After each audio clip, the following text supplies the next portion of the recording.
what really happened with your host, Mike Rivero. You're listening to the Republic Broadcasting Network, where you'll find out what the Fukushima's going on.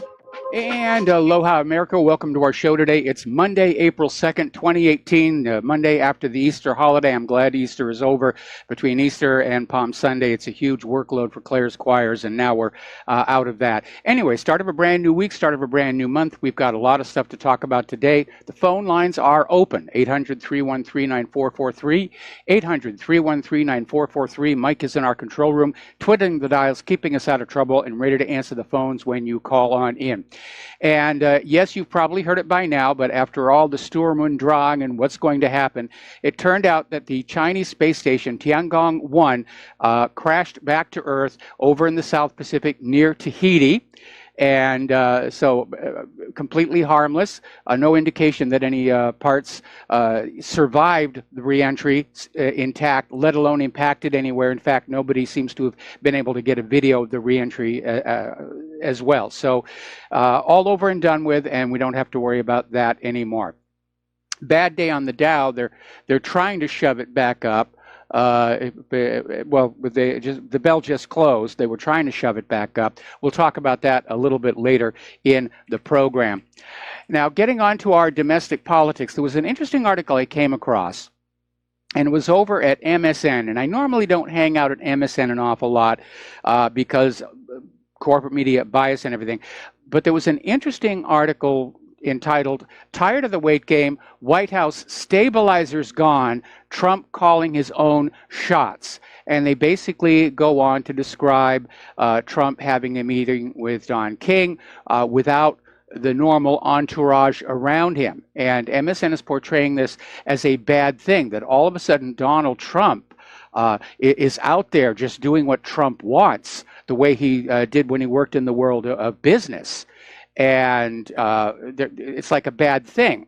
Well, those stabilizers, that's the deep state that's been controlling Trump. And it looks to me, if I read this correctly, Trump is starting to break free of that. And Trump may be going back to being the Donald Trump we all voted for. And that would be a really, really good thing. And we're starting to see some other indications as well. There's actually some good news in today's program here. It's not all bad. Now, former intelligence officer Lieutenant Colonel Tony Shaffer is talking about Barack Obama's wiretapping on the Trump campaign, and he says it's not just a federal crime, but that the results of this investigation could result in Obama being brought up on felony charges. He would be the first president in history to be hit with a felony indictment. Of course, with our corrupt judicial system, it's never going to happen. If they weren't going to indict Hillary Clinton, they're certainly not going to indict Obama. But it's another indication of the extreme criminality that lurks at the very top of our political system. And Americans just need to understand that. They need to realize what's going on here. And somebody sent me this wonderful quote from Thomas Jefferson, and yes, I'd read it before. And Jefferson said, "Educate and inform the whole mass of the people. That is the only sure reliance for the preservation of our liberty." And that, of course, is what we're all about here at Republic Broadcasting and whatreallyhappened.com. We're trying to educate the public to the reality of what life is like in the United States of America instead of that corporate media crafted illusion being fed at you from all those TV panels everywhere that you go. Americans are the most lied to people on the face of the earth, and they'd better wake up and realize it right now because we're in a crisis situation. Now, you remember the Awan brothers.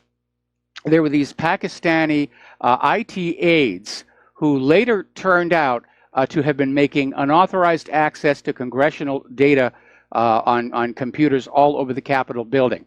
And it is now turning out that every one of the 44 House Democrats who hired these Pakistan-born IT aides basically declared them exempt from background checks, according to congressional documents. And that includes Debbie Wasserman Schultz. Not one of these Democrats said, "I want a background check on this guy before he's allowed to work on my computer." Now, something is definitely going on there. Somebody was running an intelligence network inside the Capitol building. Maybe the Democrats went along with this because these Pakistani IT aides were spying on the Republicans. And if it was a spy network, and it sure looks like one to me, was it working in parallel with, or was it connected to, the espionage operation that it appears Hillary Clinton was operating out of the Department of State, using her weak security private email server to deliver U.S. secrets to foreign interests, and using her so-called charitable foundation to collect and launder the money? There is a huge scandal lurking there in the background. If I could actually get to Washington, D.C., I'd start digging on some of that stuff. All right, so let's get into the war zones. A lot of stuff going on over there, a lot of interesting developments. The militants, the hired terrorists, the U.S. proxies, whatever you want to call them, have started their withdrawal from the key town of Douma. Now, the Syrian Arab Army has established full control over the southern part of the Damascus suburb of eastern Ghouta. It is now back in the hands of the legitimate Syrian government. And the Russian Center for Reconciliation of the Opposing Sides in Syria has revealed that a total of 41,000 militants and their family members had left the settlements of Irbil, Jobar, Ain Tamar, Zamalka. Meanwhile, 153,000 civilians have been evacuated since the start of the humanitarian pauses in the area. They've really just trashed the place. We're going to take a moment to do a shout out to our on-air affiliates who are just now rejoining our network. Now, last week we reported that even as we were hearing that the U.S. is building yet another illegal military base inside Syria, Donald Trump came on out and made a statement saying, we're getting out.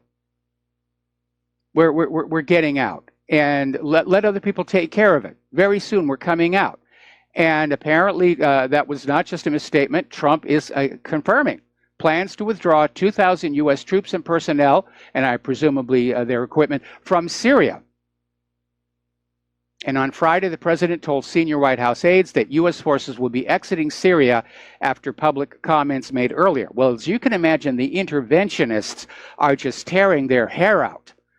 They're just screaming, hey, we took their oil. We've got to keep the oil. We went through all that work to conquer that place. We've got to stay there. So over the weekend, the editorials and the cable news, the prostitutes and the correspondents were just screaming in disbelief and horror and accusing the Trump White House of chaos over the Syria policy and insisting ISIS will come back if America leaves. Well, only if America starts signing those paychecks again. Now, during the campaign in 2016, Trump himself stated in speeches that U.S. support to jihadists in Syria under President Obama is what fueled the rise of ISIS in the first place, and he's absolutely right. So maybe Trump is starting to become Trump. Maybe we've had a year of Trump trying to fit in with the political system and just becoming so disgusted with it that he's just not going to bother anymore. There are other indications as well. Now, if the U.S. does stay in Syria, there's an interesting little article coming out of Eurasia Future, basically saying that the United States faces a Viet Cong-style genuine Arab rebellion in Syria. I'm hearing my own feed coming back to me. Testing, 1, 2, 3. Yeah, Mike, I'm hearing my own feed coming back to me with a second delay. Okay, it's fixed. Now then, so according to this article, if the United States remains in Syria, it faces a Viet Cong-style Arab revolution or rebellion. Now, everybody's been playing loosey-goosey with the name rebel, trying to imply that opposition to Assad was a grassroots affair with the general population of Syria. It isn't. Rebel was a label that was plastered over these highly paid U.S. mercenaries and proxy forces to make it look like this is Syria's internal business, and the U.S. was just there to help. But this article is saying that if the U.S. remains in there, there could be a genuine grassroots rebellion against the American forces, much as what happened in Vietnam with the Viet Cong. And the United States didn't do too well with that one here. Article coming out of Activist Post, a document has surfaced, a CIA document from all the way back in 1986, talking about how to bring about regime change in Syria. And apparently this document was an update on one that appeared in 1983. So they've been planning this for a very, very, very long time.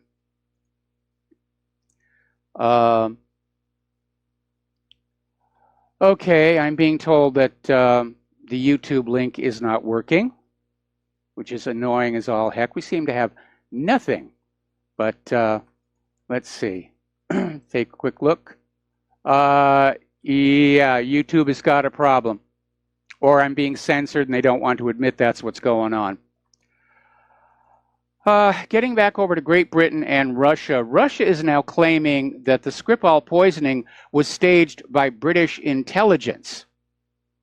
And apparently in an interview on Russia's NTV channel, a gentleman named Yakovenko is saying, we have had very serious suspicion this provocation was done by British intelligence. Now, what Russia is doing is they're changing the game on Great Britain.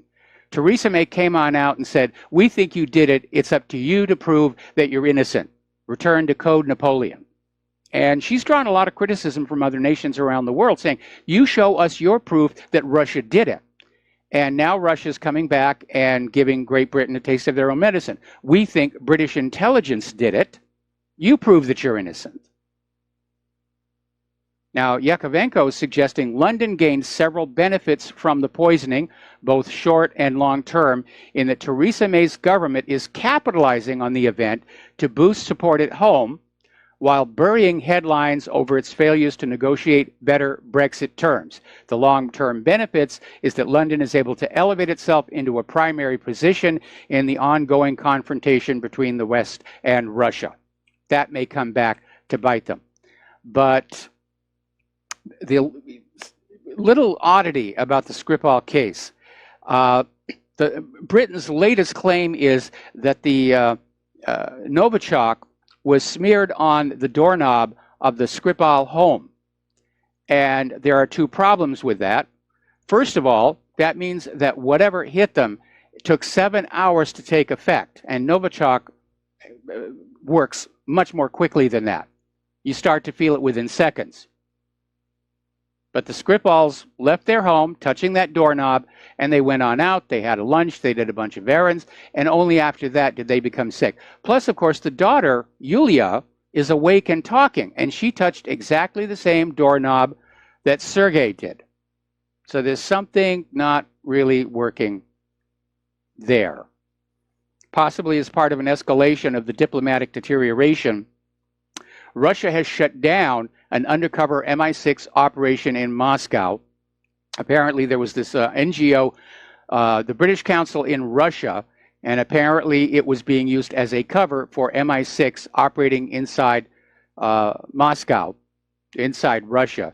And the Foreign Intelligence Service basically said, they're out, we're kicking them out. Which means apparently they were aware that MI6 was there all along. Now, an article over in the Express, British Defense Secretary Gavin Williamson is out there saying, Putin's World War threats are real.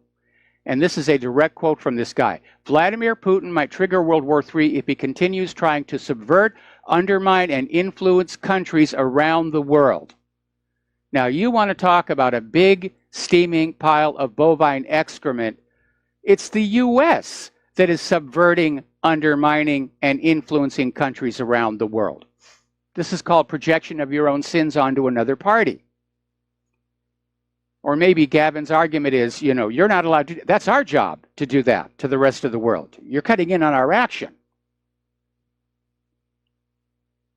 Now, there is a surprising development here. Apparently on his March 20th phone call, where Donald Trump congratulated Putin on winning the Russian presidential election, which got everybody's knickers in a twist. How could you even talk to him? Apparently, Trump invited Putin to a high-level summit at the White House. And apparently it's going to happen. They haven't picked a date, but that's a very positive sign that maybe Trump and Putin can tamp down all this war nonsense that's going on here.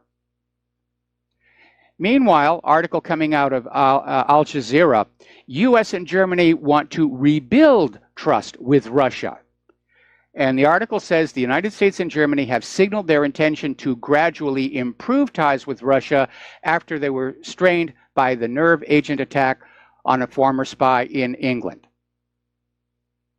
So all of a sudden, it looks like this agenda for confrontation with Russia, at least as far as Putin and Trump is concerned, and Merkel, they're backing off.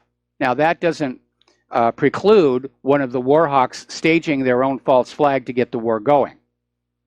Do you remember when Francis Gary Power was in the U-2 shot down over the Soviet Union? And it gave the hardliners an excuse to demand that Khrushchev not meet with Kennedy. And there were rumors circulating after that Francis Gary Power's U-2 had been sabotaged so that it would come down over Russia so that the hardliners could say, see, you cannot trust the American people.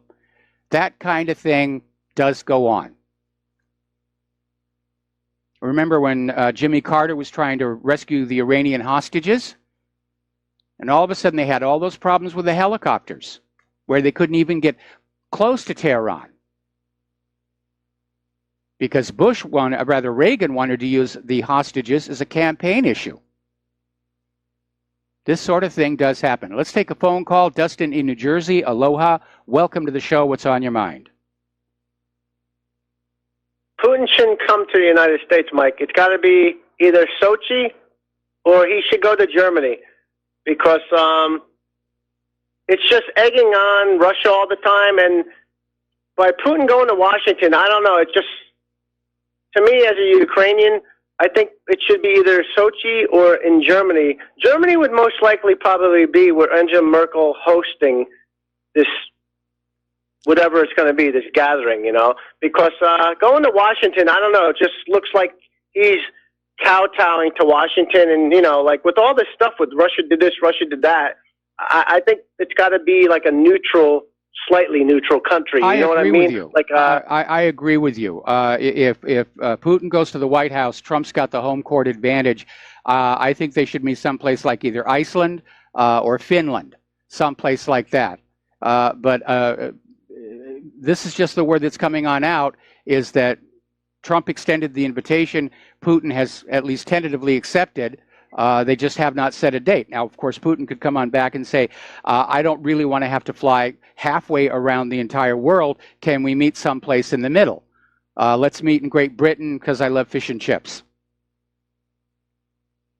That could be, but I still think Germany would be a great place to land just because Angela Merkel would be hosting the event. And, she, with Nord Stream 2 being authorized, but yet, they kicked out, the 4 ambassadors, so they're kind of playing both sides, So I think Germany would be a good spot. And hey, Mike, what do you make about this another test? I mean, Putin saying, he said it at the State of the Union address, listen to us now, please.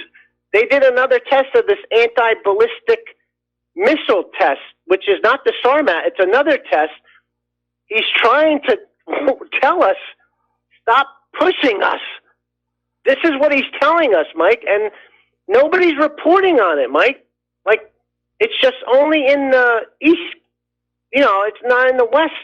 And it's a warning, all these tests, and it's scaring the hell out of me because this is 1914 Sarajevo we're at, Mike. I see a lot of people saying that, and it is. People don't realize what's going on because they're being, told about other crap on TV or the news, but we're at a pivoting point. Our stock market's down. It's just we're at a very scary point in history, and it just somebody makes one mistake and we're off to the races. You're absolutely right. Can you hold me over? Yeah. Okay, Dustin, got to let you go. Got to take a break for commercials, and we'll be back after these few words. And aloha, America. Welcome back to the show. Now, Saudi Arabia's Crown Prince Mohammed bin Salman is saying that he is expecting that there will be war with Iran within 10 years. I think he's being very, very generous, and maybe he's just trying to get Iran to relax and say that war is not imminent. I think it's the other way around. I'm very concerned that Trump's backing off of Syria and North Korea is because Benjamin Netanyahu, during the AIPAC conference in Washington, D.C., sent him a message: you get Iran now. And we know Israel wants Iran smashed up, just the way Baghdad, or rather Iraq, got smashed up. So I don't think it'll be 10 years, not even close here. Now, as you know, Friday, there was this horrific incident in Israel down on the border with Gaza, where these thousands of Palestinians were marching for their right of return. Now, you need to go back and understand that when the United Nations created the state of Israel, it granted Palestinians a right to return to their homes and villages taken from them during the creation of Israel. And the idea was that Israel would build itself up around those already existing Palestinian villages. Of course, Israel's never complied with that. So every year, the Palestinians celebrate Land Day, where they're calling attention to the fact that Israel is still occupying land that does belong to them, because Israel's never compensated any of the Palestinians for the land that was stolen. So there was this demonstration, and we had mentioned before it even started, Israel was sending snipers down to that border fence. And apparently they opened fire with live ammunition. So far, 18 dead, somewhere around 1,000 injured. And some of those are probably going to die because the Gaza hospitals have already started running out of basic supplies like blood, bandages, disinfectants, and so forth. Now, a lot of countries around the world have come on down and said, this is definitely excessive force. Israel is saying, oh, no, no, no, the Palestinians deserved it. They were rioting. They were rioting everywhere. Well, none of the photos and videos that have come on out from this are showing anything but the Israelis attacking and the Palestinians running. In fact, there's one video clearly showing a protester being shot in the back while he's running away. Apparently, a 12-year-old Palestinian boy was shot in the leg, shattering the bone. You got to be a real manly man to shoot a kid in the leg, as Ron Whitewood said. And I want to draw a parallel between what happened in the Passover Massacre, which is what everybody's calling it, and another massacre that took place on April 13th, 1919 in India, called the Amritsar Massacre. And that's when British forces who were occupying India fired into a crowd of protesters, killing hundreds and injuring many more. And it caused a huge stink. It shifted the world's sympathy away from Britain and toward the people of India. And many historians view the Amritsar Massacre as the pivotal moment in the decline of British rule in India. And maybe this is what's going to happen with Palestine. Because despite all the corporate media propaganda and all of the U.S. interference in the Security Council to protect Israel, the rest of the world sees clearly what's going on. Who is the oppressor? Who is the oppressed? Who are the violators of human rights? And they're just getting tired of being forced to stand there and not do something about all this injustice. Now, speaking of the corporate media, over at the New York Slimes, and by the way, there's virtually no coverage of this in the American corporate media, but there was this one article in the New York Slimes basically saying the Israel line. Oh, the protesters were rioting. The Israelis had no choice but to start shooting into the crowds,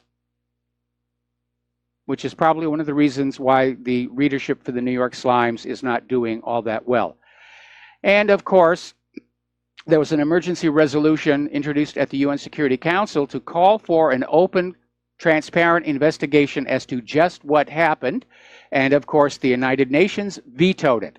So there will be no investigation. Just listen to what Israel says and believe it, and everything will be fine. Don't dare listen to any other points of view. Don't investigate. Don't think for yourself. If you think for yourself, you're a Jew-hating anti-Semite who wants Hitler to come back and gas the Jewish babies in the ovens. Well, this Passover massacre has fueled friction. Erdogan is calling Netanyahu a terrorist and Israel a terrorist state. I don't think he's far off on that. Netanyahu, rented lips, Netanyahu fired back saying Turkey is in no position to lecture because Israel has the world's most moral army. And after all, Turkey is bombing the Kurds. So that's going on. Story coming out of lowblog.com. Netanyahu is saying, and he said it privately, finally said it publicly, even if there is peace between Israel and Palestine, the occupation will never end. It will just go on forever, like Israel is doing in the Golan Heights. Theirs in all but name. Although it may be that Assad, now that he's finally gotten rid of the U.S.-sponsored terrorists, may decide he wants that Golan back, because there's a lot of oil and gas under there. And he's not happy that Israel is selling what is basically Syrian property. We'll be right back. And aloha, America. Welcome back to the show. Now, let's get on back here to Nicolas Sarkozy, former president of the French Republic. And it's an interesting story about how your fortunes can change just very, very quickly. Back in 2007, apparently he was being financially assisted by Libya's Muammar Gaddafi. And that was all done very much under the table. Then Sarkozy betrayed Gaddafi and got on board with the people who went into Libya to basically smash that golden R and kill Gaddafi. Total betrayal of the relationship there. Well, Sarkozy is now in trouble because he has been accused of attempting to suborn the senior judge who was heading the investigation into that 2007 presidential campaign. And so he's been charged with corruption and influence. So his political career looks to be pretty much over at this point. Now, we've been talking about our military. We're talking about the high cost of the military. Last week we were talking about how, due to the high cost of maintenance and upgrades, the Air Force may only be able to buy 2/3 of the F-35s they originally wanted. We're hearing that from other countries as well. Everybody's running out of money. Over in Great Britain, in order to be able to afford their F-35s, they're retiring the Panavia Tornado, which was a very capable aircraft. But something you need to keep in mind right now, everyone was talking about this funding measure that Donald Trump just signed and how the Pentagon got a record $700 billion budget. It's all financed by debt. The U.S. government doesn't have money to fight a war. They're borrowing it all from the Federal Reserve. It's made up money out of thin air. So, now as you're probably already aware, there was a rough day on the Dow. It plunged. It hit a low of 735 down on the Dow, got up to about 400 down at the close of the market. And it's got a lot of people rattled about it, and everybody's pointing fingers back and forth as to what's doing it. Some are saying it was the tech stocks decline because they're in trouble. Amazon's stock dropped after Trump tweeted about their unfair deal with the U.S. Postal Service and how he wants to go after them. Facebook is in trouble. They're in so much trouble that they're actually starting to beg their users to come back. A little bit of cyber groveling going on over there. Same thing with Google and a lot of these other super large, supposedly too big to fail social media corporations. They're in trouble. And they certainly dragged the NASDAQ down. But the other factor, of course, is fears of a China trade war. And while it looked like at the end of last week that they may be pulling back from that, no, China uncorked this morning with tariffs on 128 U.S. products. And the stock market took a major dump, which reminds us our economy is too fragile to survive a trade war. Now, as you know, China has started selling oil futures contracts denominated in the yuan rather than the dollar. And so far, over 10 billion notional trades were carried out just in the first hour. Everybody's hopping on board of that. Now, another development that's out there, and this one is really going to cause some havoc. China has now announced they're going to start paying for imported crude oil in the yuan instead of the US dollar. We're getting this in a variety of places, including Reuters. Now, for most of the countries on Earth, that won't be a problem, because if you send China your oil and they send you a bunch of yuan, you can go back to China with the yuan and you can get GMO-free agricultural produce because they ban GMO in China. You can get very nicely manufactured products like the iPhone or the iPad, which the US can't actually make domestically. The only country who's not going to be happy with this, of course, is the United States of America. And they're going to say that this is definitely a major threat by China against US interests. That's always the catchphrase, US interests. I mean, some billionaire's upset. Now, what China is doing, pardon me, is what Saddam Hussein and Muammar Gaddafi tried to do: displace the US dollar's position of dominance in the oil trade. The problem is that the US simply went into Iraq, killed Saddam, and put Iraq's oil back on the market for the US dollar. Same thing with Libya. Went into Libya, killed Gaddafi, destroyed the gold dinar, put Libya's oil back on the market for the US dollar. China is not such an easy problem to deal with because they have a nuclear shield. China can succeed with this yuan attack on the dollar. The US government would be utterly insane to try and attack China. I mean, they might get into some skirmishes around the South China Sea or Taiwan, but they can't attack the Chinese mainland. First of all, China has got the world's largest army, and they're already there in China. Getting our army over there would require a massive convoy. We may not have enough ships. And China's got weapons to basically take those ships out. And if push comes to shove, China has nuclear weapons. And people want to get away from the dollar. They're tired of the control that comes with it. They're tired of the undue influence in their internal affairs that comes with accepting US dollars. Now here domestically, the subprime auto bubble appears to be bursting. Buyers are suddenly missing from showrooms. And as a matter of fact, a couple of weeks ago, when Claire and I, well, a month ago, when Claire and I bought the replacement for our stolen Honda, we noticed we were the only people on that car lot. So it's kind of out there. Now, according to the Wall Street Journal, the US factory sector cooled in March, meaning manufacturing is again in decline. But prices for commodities are rising, which signals inflation. So a lot of people are talking about, on top of everything else, we may have an inflationary period to deal with here. Apparently, Elon Musk just cracked a joke on Twitter about a Tesla bankruptcy, and it was meant to be an April Fool's joke, but because of Tesla's problems with the car division, a lot of people took it seriously, and the Tesla stock took a major hit. 5% down.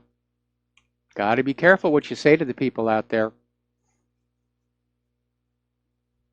Now, here's an article from Zero Hedge about McDonald's employees are furious because a while back in 2015, McDonald's announced they were going to have a wage hike to $1 above the minimum wage, although only in the corporate-owned stores. The franchise stores didn't have to go along with it. But it was basically put out as an example of corporate accountability and a direct repudiation of the far-left notion that quarterly capitalism and employers accepting responsibility for their employees were mutually exclusive.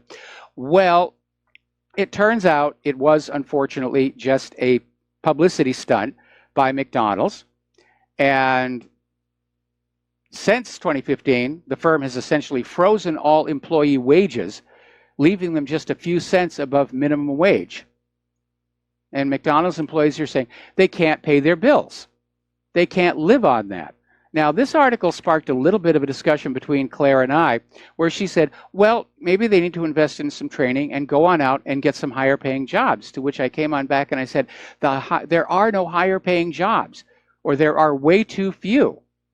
Right now, the people who are working at places like McDonald's, they're not upwardly mobile because the economy and the job market will not support it. So it's a drastic oversimplification of saying, just go on out and find another job. And this may vary from state to state, but there is something you need to understand about unemployment benefits. If your employer lets you go, you qualify for unemployment benefits. You'll get a check. It won't be much, but you'll get a check. If you leave because you can't live on what you're being paid, you get nothing.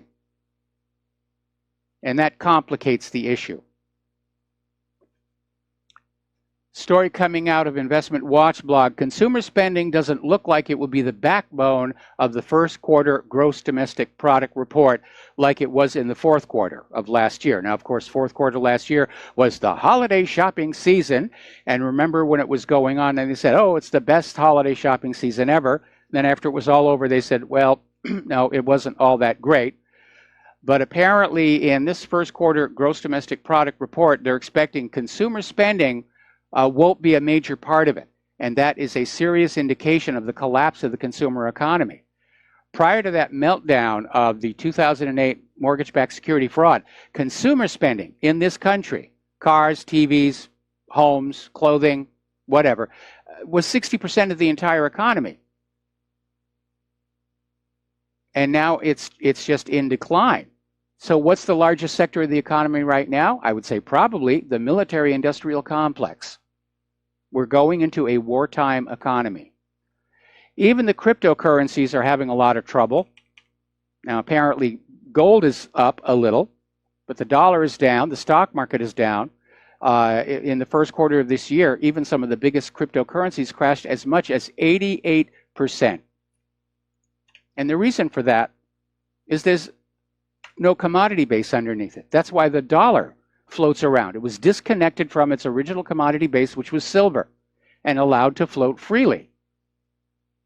And today's dollar is worth just pennies of what the dollar originally was when it was still connected to silver back in the 1960s. Now, Hollywood is getting very, very nervous. They've just finished their March releases, and it hasn't really done all that well. They're holding out hopes for Spielberg's new film, Ready Player One, which I hear had a decent opening weekend. But part of the problem is that there's remakes. I mean, look at this. Another remake of Beauty and the Beast.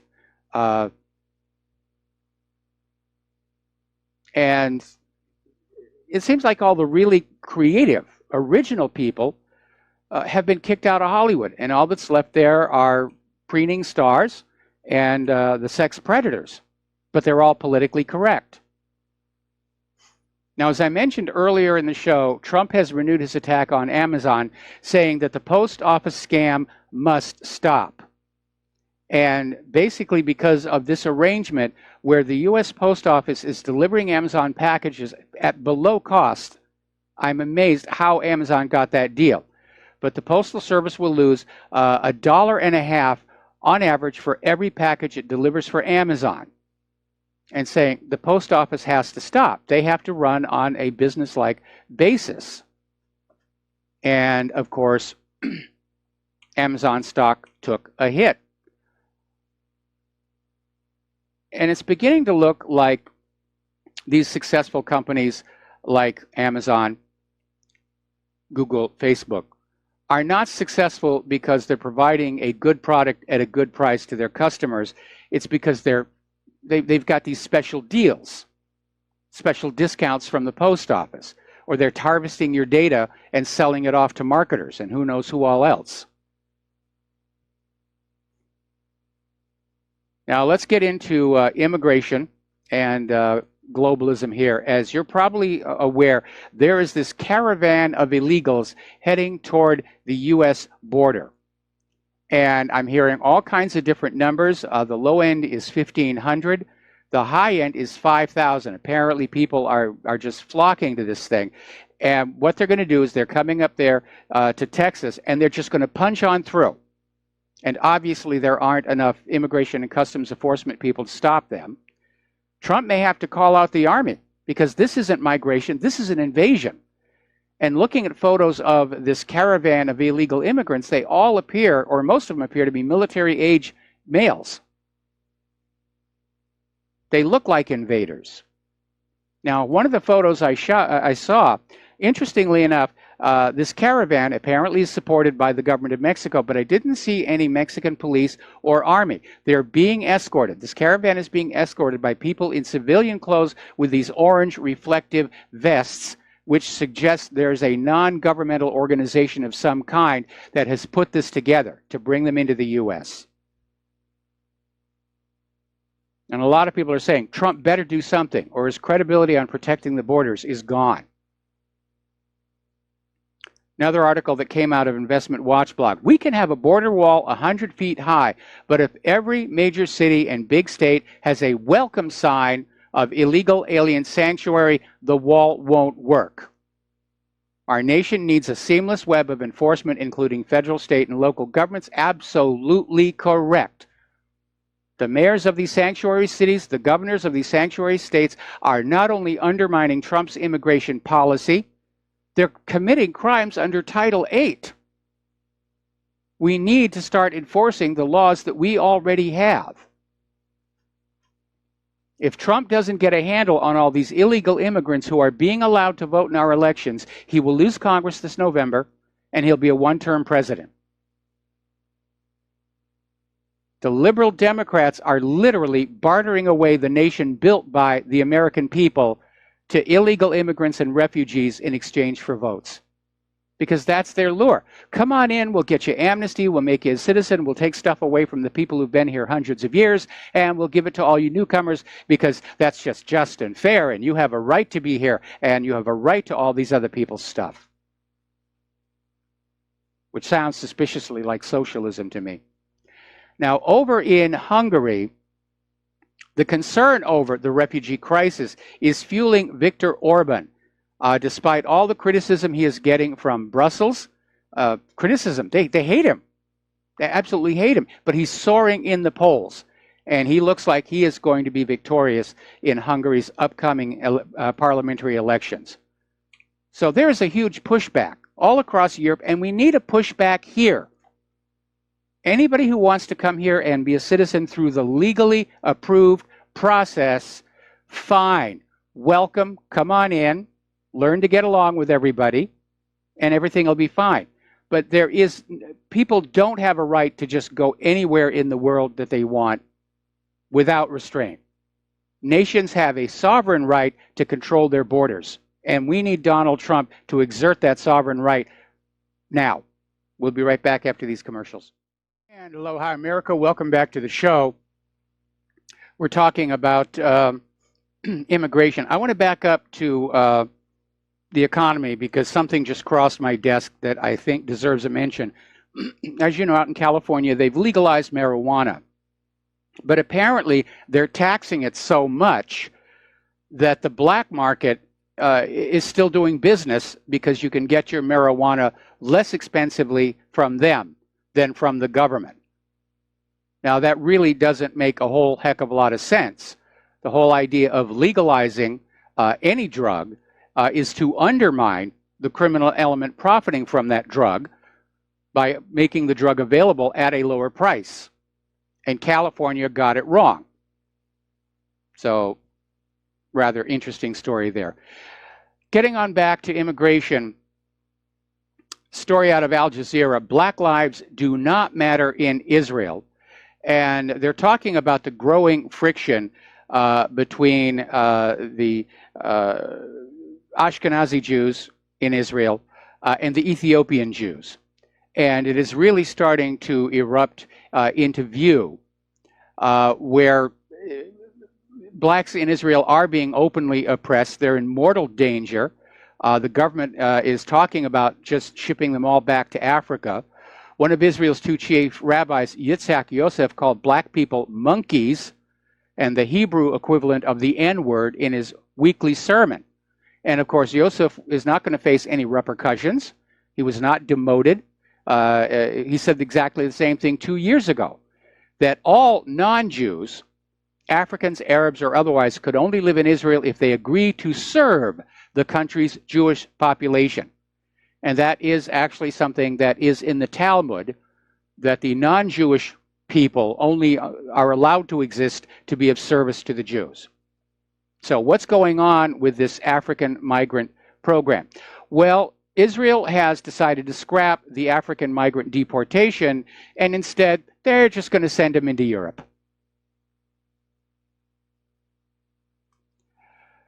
As if Europe didn't have enough problems here.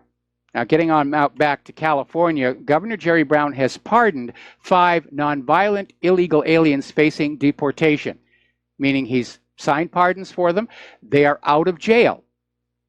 And he said, I did it because these were non-violent crimes. Well, these people were guilty of crimes like kidnapping, robbery, using a firearm, inflicting corporal injury, intent to terrorize, and obstructing a police officer. But now, if you're an illegal immigrant and you commit those crimes, Governor Jerry Brown will pardon you so that Immigrations and Customs Enforcement will not be able to take you out of the country.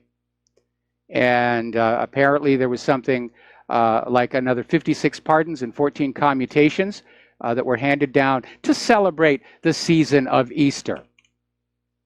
Somebody needs to slap some handcuffs on these sanctuary people. They're in violation of Title VIII. They're breaking the law. All right, we're going to take a break for station identification. Join us on the air, 800-313-9443, and we'll be right back. And aloha, America. Welcome back to our show, hour number 2. The phone lines are open, 800-313-9443. Now, we have talked before about this problem of the police basically being on a rampage against law-abiding citizens. Now, obviously, if a police officer is faced with a criminal who intends lethal force against the police officer has every right to defend themselves with lethal force. But the issue is the many, many times that the police are shooting people with no real justification for doing it. And it's always covered up by their department saying, well, it conforms with departmental policy. But we're seeing people who get shot for holding a cell phone in their hands.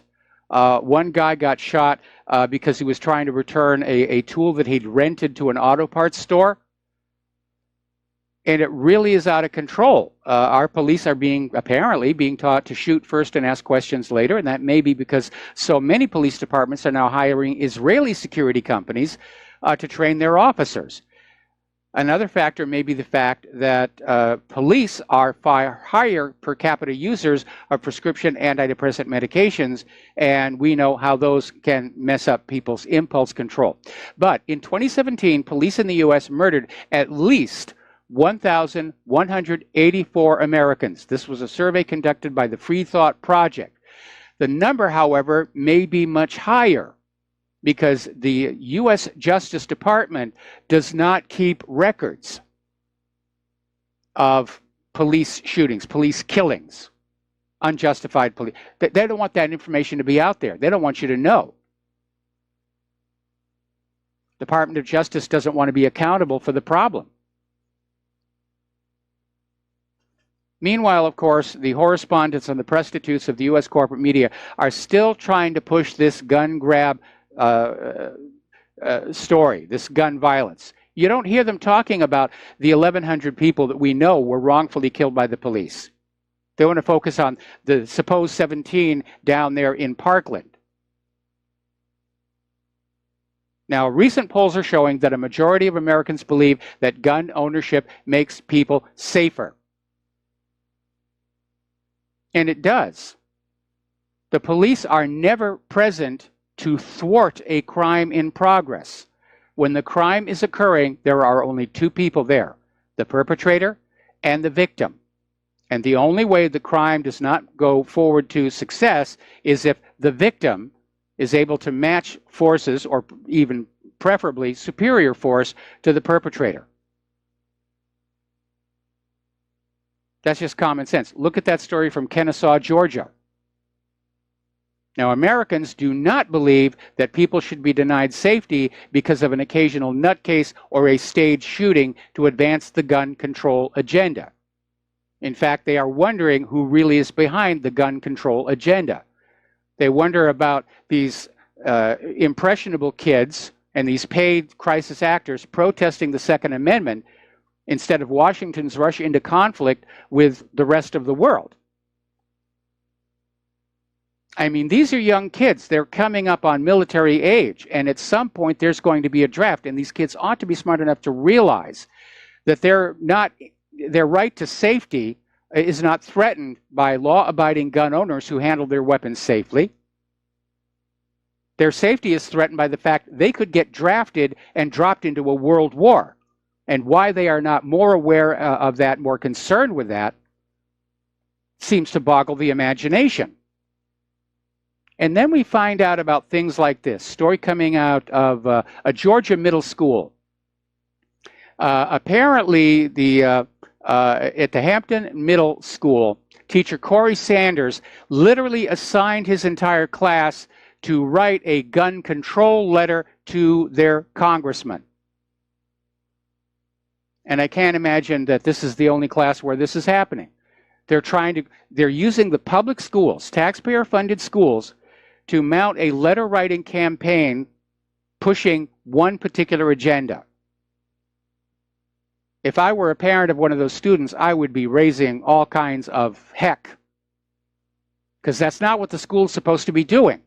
The school is supposed to be teaching my kid the necessary skills to enter the job market down the road.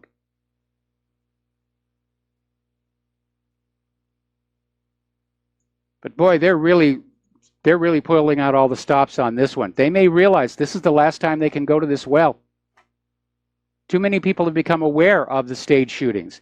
Too many people have become aware of the reality that when gun ownership is restricted from law-abiding citizens, crime and violent crime go up.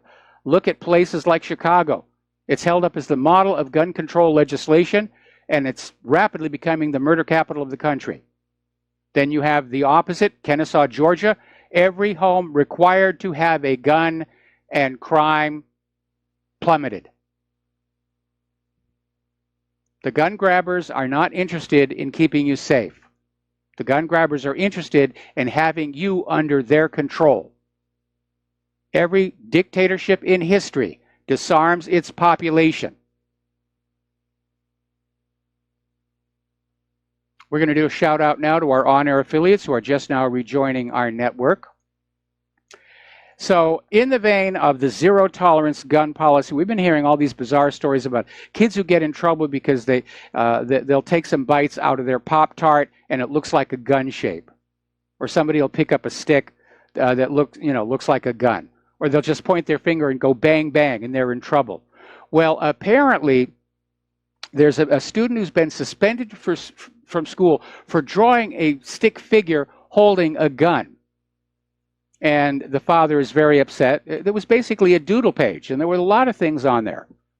Cars, towers, and the stick figure holding a gun looked like a hunter. And as it turns out, this student's father does a lot of hunting. The kid goes along with him, knows how to handle a gun.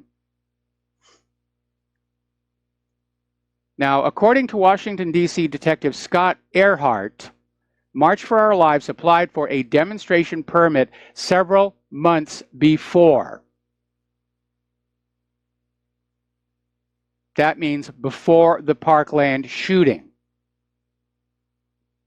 Now, on their website, they said this movement is for kids, and by kids, March for Our Lives organizers are the kids themselves. Well, behind the 501c4, we're beginning to find out there are some very powerful grown-ups who are behind this.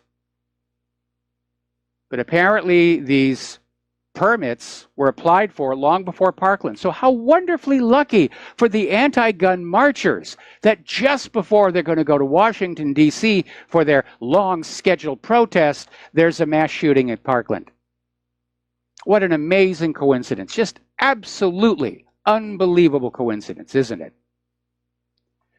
A lot of people have pointed out how this David Hogue is being promoted as the media darling of the anti-gun movement.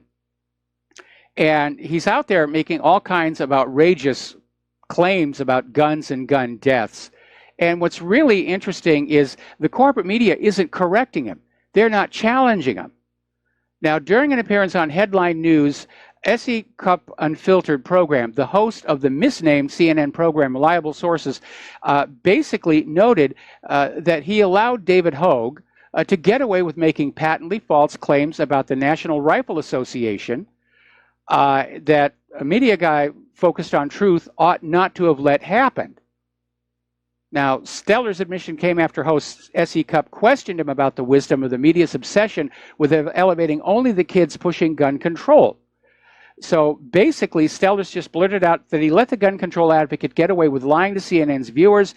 A disservice is a strong word, but when I was interviewing David Hogue only 10 days ago, 10 days after the massacre, there were a few times I wanted to jump in and say, let's correct that fact, but he did not. And of course, we know there are a lot of kids at that high school who are pro-Second Amendment and pro-gun. They're out there trying to hold rallies. They're getting no media coverage whatsoever, except on the independent media. Now, it turns out that David Hogue had a Reddit account, and it was under the name Davis Green 111. And there's a lot of interesting information in there. Basically, the poll board on 4chan speculated that Davis Green 111 was David Hogue, and today Big League Politics has confirmed it. Davis Green 111 on Reddit is David Hogue, and the most popular post on that Reddit account is a link to David Hogue's lifeguard confrontation video. That's the video that originally caused speculation that Hogue was actually living in Redondo Beach, California, and not Florida. Well, yes, he did live in Redondo Beach, California.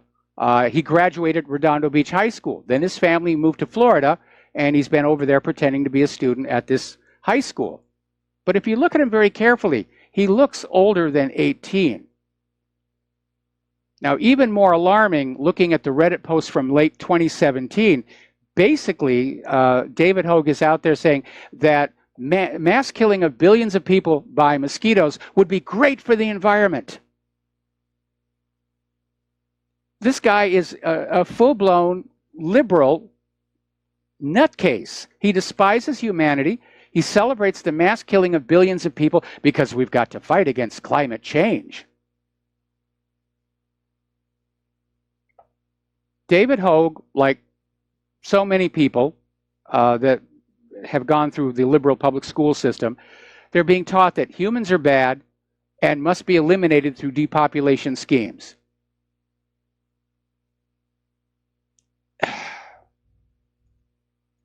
Now, I concede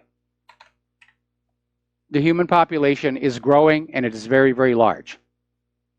Just trying to drive around the roads on Oahu, they're much more congested than they were when we moved here, and they haven't been expanded. In fact, they took a lane out of Kamehameha for the light rail system.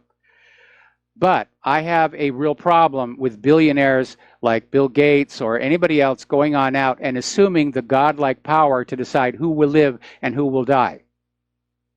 Yes, there will always be a human population problem because sex is a lot more fun than dying.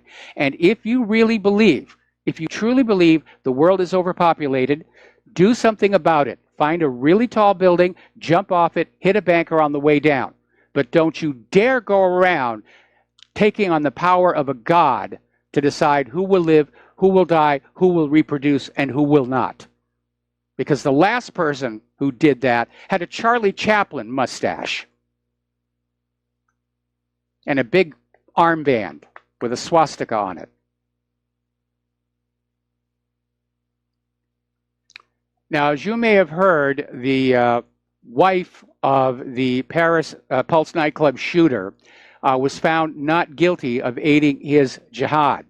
Now, the entire case against her was the FBI claimed she had confessed to them, that she had known about her husband acquiring weapons, watching Islamic State videos, and discussing possible locations in preparation for the attack. Now, defense lawyers argued correctly that Ms. Solomon's statement, obtained after more than 11 hours of questioning without a lawyer, amounted to a false confession. And we don't know if she actually did confess. This is the FBI we're talking about. And the jury agreed. We can't take the FBI's word about anything, and she was found not guilty on all counts. Okay, getting on back to this transgender, gender fluidity, gender identity thing, and this stuff keeps happening. Target, of course, is an ultra-liberal establishment. They pride themselves on allowing biological men to use the women's restroom if they just say, I self-identify as a woman. And the policy, which goes back to 2016, outraged conservatives for fear it would put women and girls at risk, and sure enough, it just happened. According to NBC Chicago, police are now on the hunt for a man who basically went into the women's restroom and pushed into this little girl's stall and exposed himself. Now that is pretty sick, and I hope they catch this guy. But this has just gone to ridiculous levels. I don't know to what degree this little girl's being traumatized, but this is far too great a price to pay for all these liberals to run around and say, I can be a man today or a woman tomorrow or anything. Well, to the management of Target, I self-identify as your CEO, and you're all fired.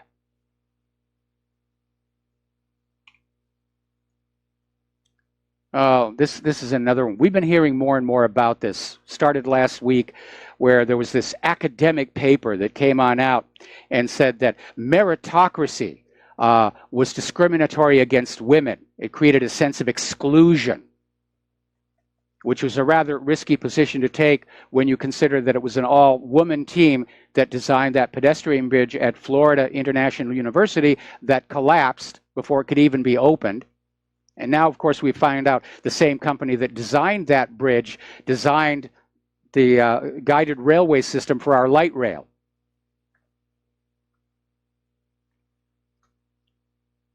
We, as a nation, we have to have the best doing whatever needs to be done. We can't just take critical infrastructure and say, well, we're going to hand it to this ethnic group because this ethnic group is underrepresented in engineering. If you hand out things like that on the basis of a quota system, where's the motive and the incentive to be a better engineer? There should be competition. I want to be a better engineer than that person over there, without regard to race, creed, color, gender, or orientation. But apparently Tucker Carlson actually had somebody come on his show to say that skills-based hiring is racist. And this is right out of a Monty Python sketch, where there's a casting office and they're casting for a new version of Samson and Delilah, and there's an actor there who wants to try out for Samson, and he's only got one leg. And he gets very upset that he can't get the part. He says, you're discriminating against me. If skills are not an important part of getting a job, then children in school aren't motivated to learn skills, are they? Can you see how destructive of our nation and our society this kind of thinking is? We have to have the best of the best of the best at everything doing those key jobs. When you want to say, I'm not being discriminatory, it means I'm going to take the best qualified person, regardless of race, creed, color, gender, orientation. But doing that in reverse and saying, I'm not going to hire the most qualified person because I need to have a woman in that spot, that is discrimination. And when you look at all of this nonsense, where all of a sudden white males are now under attack in our culture, we're going to wind up like South Africa. In fact, there was an article somebody just posted, one of the members posted. Apparently, there is a school coordinator in Connecticut arrested after announcing a desire to execute every white man. Can you see the dangerous direction that we are going?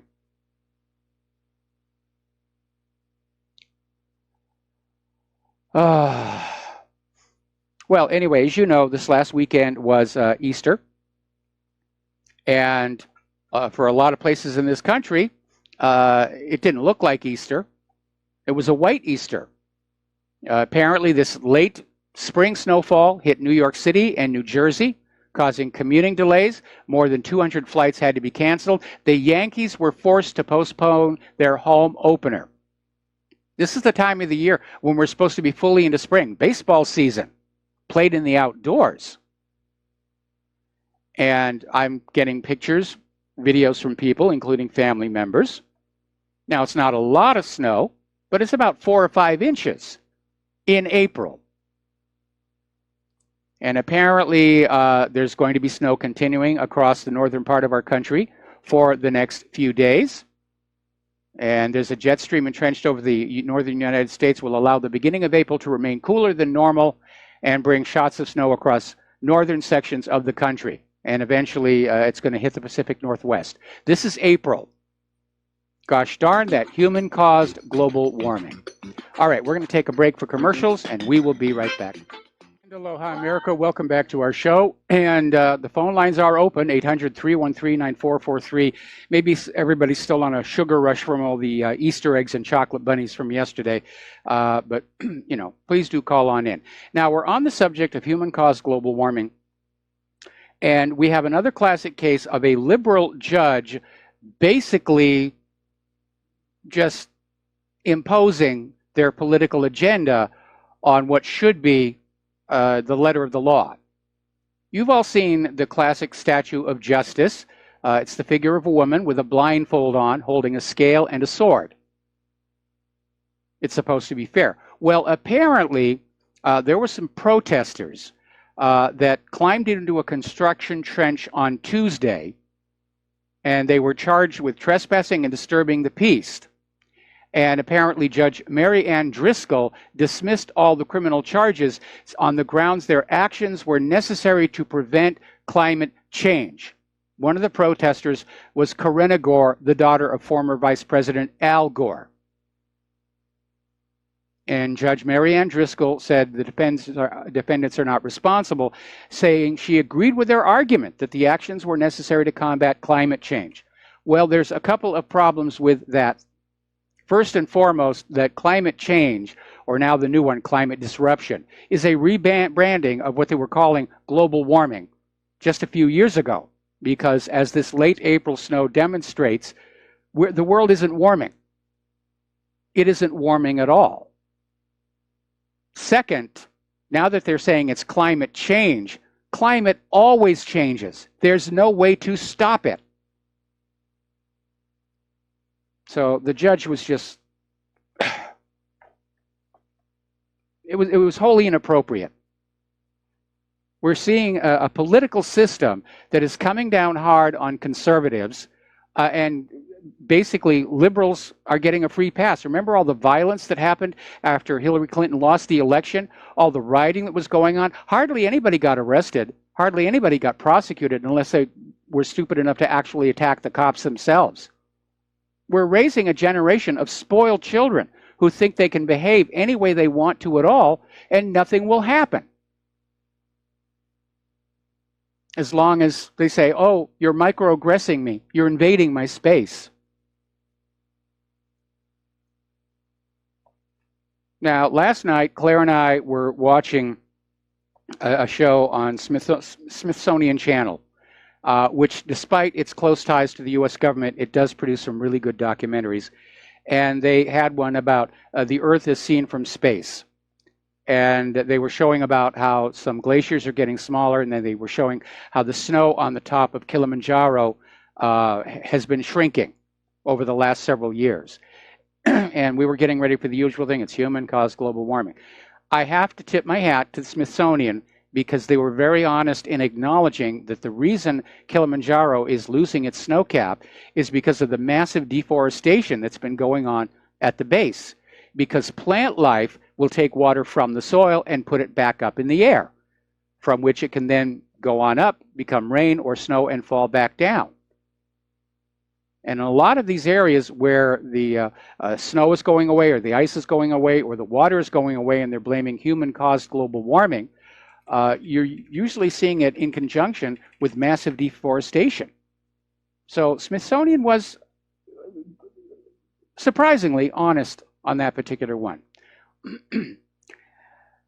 Now, when you go to get a vaccination, the little ampule comes in a box, and in the box is this little tiny paper insert. It's a very tiny piece of paper, which is printed with very fine lettering, and the pharmaceutical companies are saying they only do that to save weight and shipping costs. No, they don't want you reading that. They want you to believe that what that medicine does is what the TV commercial told you that it does.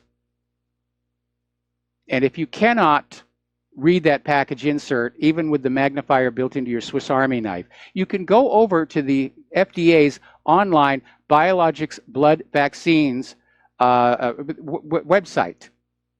And every product package insert that is out there in your doctor's office is copied there as well. And according to the FDA's online biologics blood vaccines document, a vaccine manufacturer admits on its package insert their vaccinations can cause autism as one of many adverse reactions. And the adverse events reported including post-approval use of Tripedia vaccine, including idiopathic well, I'm not even going to try and read that. It's more letters than I have teeth. But basically, they're actually admitting it on those package inserts and at the website. They're counting on people not bothering to do their due diligence. Oh, I saw this on a TV commercial. There was this really pretty girl and I identify with her, or I want to be with her. And she had this illness that I also have, and she took this medicine. And in the closing shots of the commercial, she's doing wonderfully. I have to have that. That's not how you should be planning your medical care. But they're now admitting, after all these years of denial and debate and back and forth, they're now admitting, yes, there is a link between these vaccines and autism. We'll be right back after these few words. And aloha, America. Welcome back to the show here. We're talking about vaccinations, and there's an interesting little story that came out of Natural Blaze, and it has to do with a young lady named Christina Rochelle Tarsal, who died from an arrhythmia induced by an autoimmune response to the HPV vaccine. This has been in the courts for 8 years and was finally concluded in favor of the plaintiffs. And the reason it dragged on for 8 years is the lawyers for the pharmaceutical agency, and apparently the judge initially went along with this, were saying that the family couldn't document that the arrhythmia did not exist before she got the HPV vaccine, even though the family had more than a few doctors, family doctors, specialists that had been seeing her, who confirmed the arrhythmia arrived after the HPV vaccine. It dragged out for 8 years. I can imagine the family is hovering on the edge of bankruptcy because of all the legal fees. But in the end, the court ruled that yes, the Gardasil vaccine kills. Alrighty, let's take a phone call. We finally got one. Sovereign Man, aloha. Welcome to the show. What's on your mind? The whole legalization issue. Yes. Legalization is not the answer. It will not bring down the price of anything. It will increase the price and make people to abrogate their... What are we legalizing? Well, basically, right now, we would say that the thing is cannabis. Okay, you're talking about that story where California is taxing recreational marijuana so much that the black market is still thriving because it's cheaper. Well, I see what the feds and the state take with liquor and tobacco taxes. Yes. More than half the cost of the product. Yes. It's off the chart. And you know, it doesn't mean that the quality is any better because, number one, the cigarettes have 3,500 chemicals in them. So, what's next? Legalize growing your own tomatoes? I mean, we have unalienable right to these things. Yes, we do. So we should abrogate our right through contract?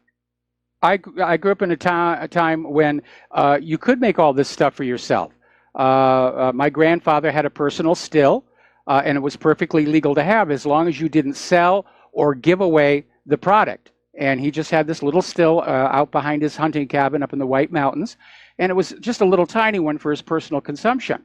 You know, he'd buy tobacco, which was a taxed product, but he'd roll his own cigars. And yeah, you could provide for yourself on your land, but more and more we're seeing this fascist desire to basically make it illegal to provide anything for ourselves. They don't want you growing food on your own property. They don't want you growing your own medicine on your own property. They don't even let you collect rainwater on your own property. The model is everything you need to leave is commoditized and sold to you by some corporation somewhere.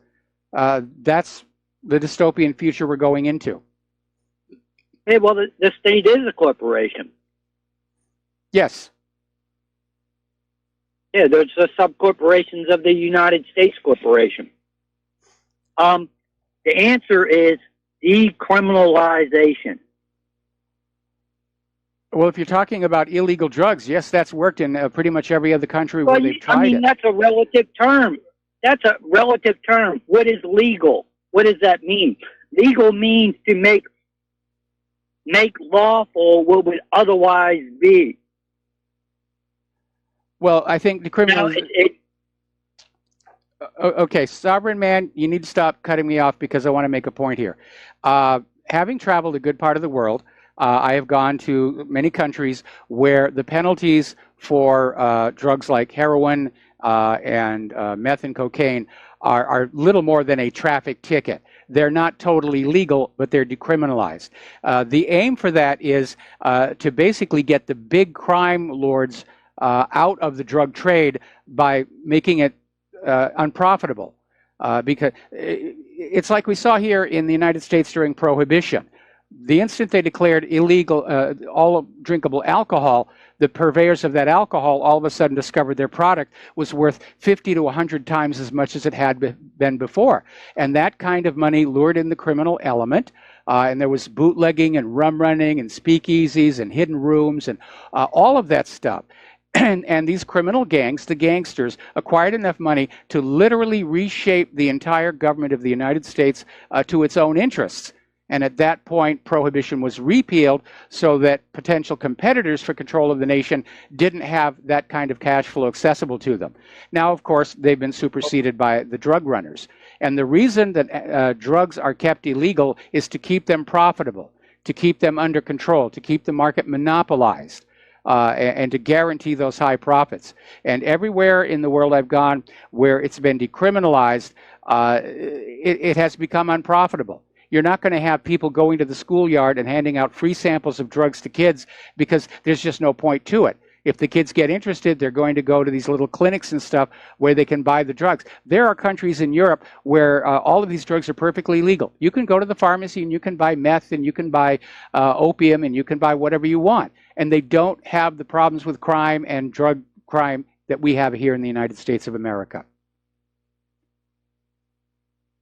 Opium War number 3. That's what's going on. The CIA is bringing it in. Yes.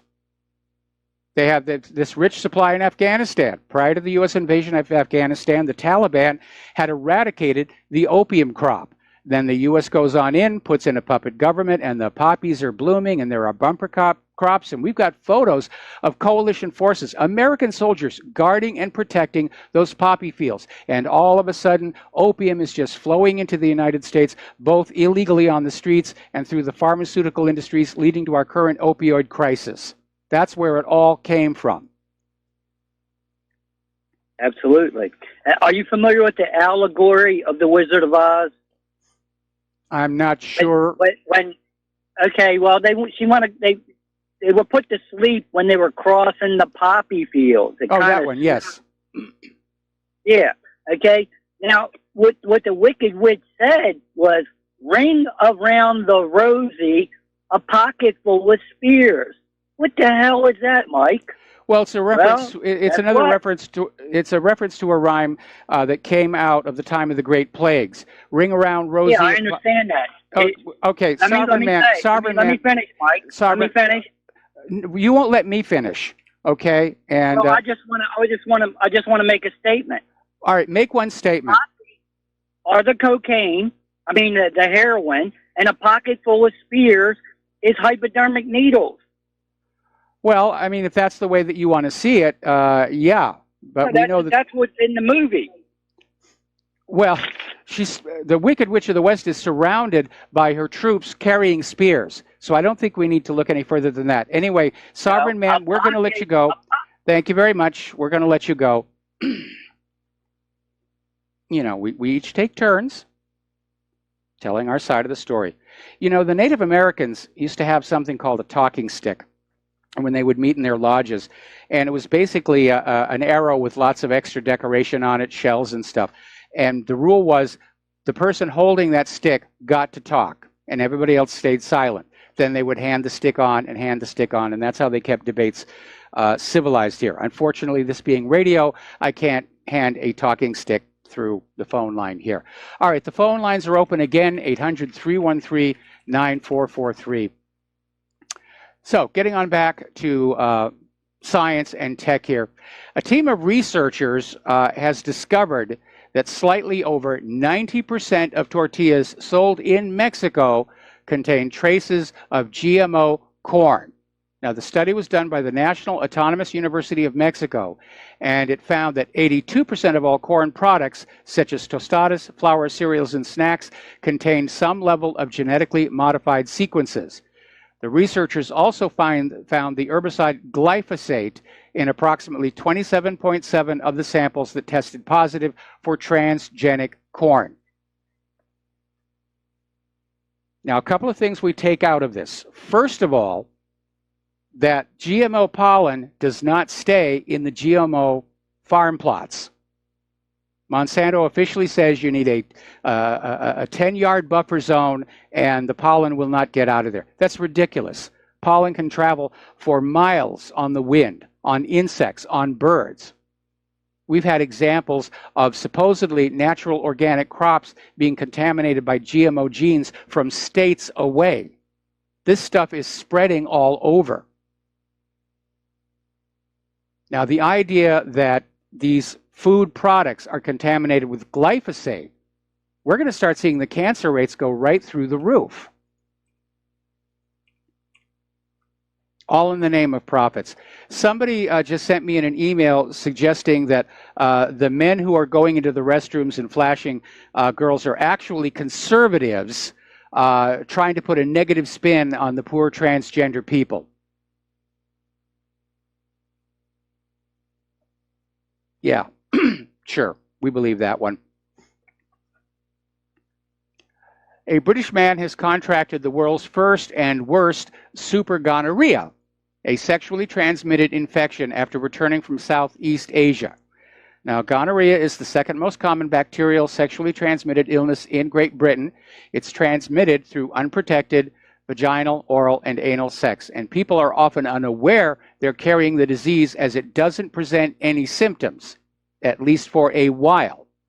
But left untreated can cause pelvic inflammatory disease, ectopic pregnancy, and infertility. Now, Public Health England says it's the first global report of a strand resistant to standard antibiotics. And, oh, that's right. It's the first Monday of the month. The sirens just went off, and I was wondering if we had another ballistic missile thing coming on in here. But apparently this individual who has a male partner in the UK had sex with a woman in Southeast Asia and picked up the bug. You've got to be careful about that sort of thing. You really do. And one of the reasons we're seeing so many antibiotic-resistant bugs is because of the overuse of antibiotics and the incomplete use of antibiotics. If you've ever had an illness and your doctor will give you an antibiotic and they'll make a point of saying, finish all the medicine. And the reason they do that is because people have a tendency, when they start to feel better, they forget to take their pills. And what they don't realize is the infection is still in their body. It's attenuated, it's weakened, but it's going to start growing back. And it's going to grow back because it's the survivor of the antibiotic. It'll develop an antibiotic resistance. Now, Hewlett-Packard has launched a new line of germicide-resistant computers meant for use in hospitals. A lot of people are very concerned that hospitals obviously have to be kept as sterile and sanitary as possible because of the large number of people coming through there with highly contagious diseases. And a big part of the problem are the computers. And you can get computers that are wipe-proof or waterproof, but if you try and use a germicide, some of the chemicals in the germicide can actually erode the plastic. So Hewlett-Packard has come out with a new line of special computers specially designed for hospitals that can be sanitized with these germicides and survive. I think that's a good idea. There's a lot of reasons why I'm not a big fan of Hewlett-Packard. This, I think, was a really good idea. Because the more complicated hospital rooms become, there's more nooks and crannies where bacteria and pathogens can hide.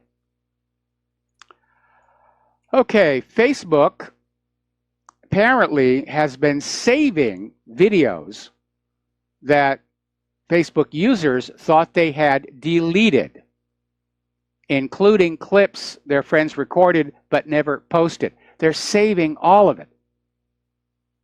Boy, their data service just must be gigantic. And so it looks like this wave of criticism over Facebook's data collection, it's not letting up, because every day there's something else that's coming on out about some other way they're keeping track of you, some way they're recording metadata. Maybe the NSA contracted out surveillance of the American people to Google and Facebook and Twitter, because they're certainly acting like that's their job now. Just keep copies of all your information. Now, Facebook is saying they're going to start deleting all that stuff, but do you really trust them at this point? I certainly don't. I do not at all. Now, some years ago, back in 2016, one of Mark Zuckerberg's most trusted lieutenants, Andrew Bosworth, circulated a memo called The Ugly. And basically the memo's position was that Facebook has to grow, and that all that they do to grow is justified. All the questionable contact importing practices, all the subtle language that helps people stay searchable by friends, all the work to bring more communication in. And he wrote in another section of the memo, so we connect more people. That can be bad if they make it negative. Maybe it costs somebody a life by exposing somebody to bullies. Maybe somebody dies in a terrorist attack according to our tools. Well, apparently Andrew is trying to backpedal on that memo and saying that perhaps in hindsight, a little more concern for the safety of the users would have been appropriate. And yes, it should have been. Now, I can understand you're young, you're in a hugely successful company, you're obviously upward mobile, and all you can see is bonuses at the end of the next quarterly report, and you just want your creation to grow and grow and grow. But it's an illustration of how our priorities as a nation have become skewed. Yes, we all want to be rich. I'd love to be rich. I don't need to be Zuckerberg rich, but I'd like to be comfortable. I'd like to support Claire in the lifestyle to which I'd like her to become accustomed. But there has to be a balance.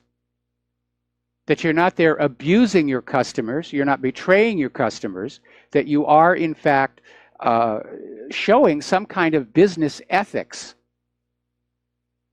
That you're providing a good product or a good service at a good price, and you don't abuse your customers, because when they find out, which is what's happening now, bad things will happen. We're going to take a break for commercials. We got a caller waiting on the line when we come on back, so stay tuned.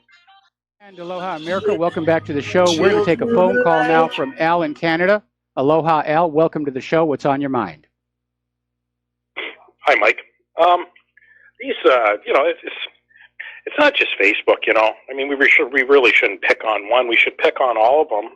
You're on YouTube right now. I'm watching you. As you well know, that YouTube is a monopoly. Mm-hmm. They all do the same thing. I mean, it's cheap, right?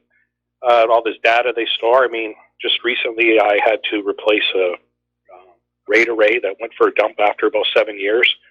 And I doubled the size, and you know what, Mike? It cost me about 50% more than it did, about 7, 8 years ago. So, and the funny thing about Facebook is the quality is just not there compared to, let's say, YouTube, where they actually have 1080p videos and the sound isn't that bad, and blah blah blah.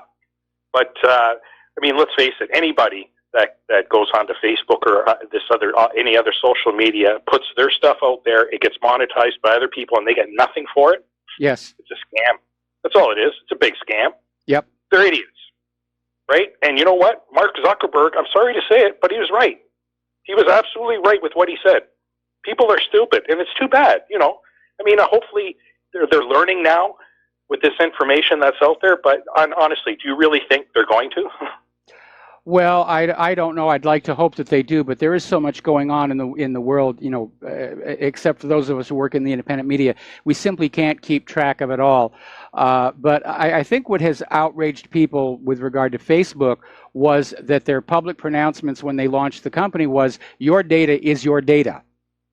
And people listened to that, and now they're feeling that they were lied to, and nobody likes being lied to, and that their data isn't their data anymore. And they're very upset about that. Well, I years and years ago, I was on it for maybe a year or two, and I read the fine print when I joined up, and I knew right away that, you sign your life away when you join those kinds of social media websites. There's so many of them out there now too, Mike. Like Reverb Nation. I don't know whether you ever heard of that, but it's for people that can post their own music and that, and you can actually sell it, online. Like get a better version, because they're obviously crummy little MP3s, probably 64 kilobits a second or something like that. I don't really have a problem with those sort of sites per se, but they're all there for a reason, and it's just to harvest our data and to get as much as they can for it. There was a write-up on the CBC today about, Aeroplan? One of those, like kind of air mile places where they were sending out some kind of stupid questionnaire, and, they got called on it and blah, blah, blah, and everybody's up in arms. And and of course, they write a story that basically pits the left against the right, which is, of course, beautiful, right? Divide and conquer. And, once again, censorship, is just reigning supreme. It's horrible. The world is horrible right now. It really is. As the economy tightens up, business becomes more predatory. We're not seen as customers, we're seen as fodder.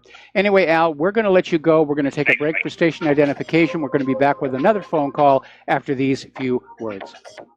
Aloha, America. Welcome back to our show here. We're going to take another phone call from Francis in North Carolina. Aloha, Francis. Welcome to the show. What's on your mind?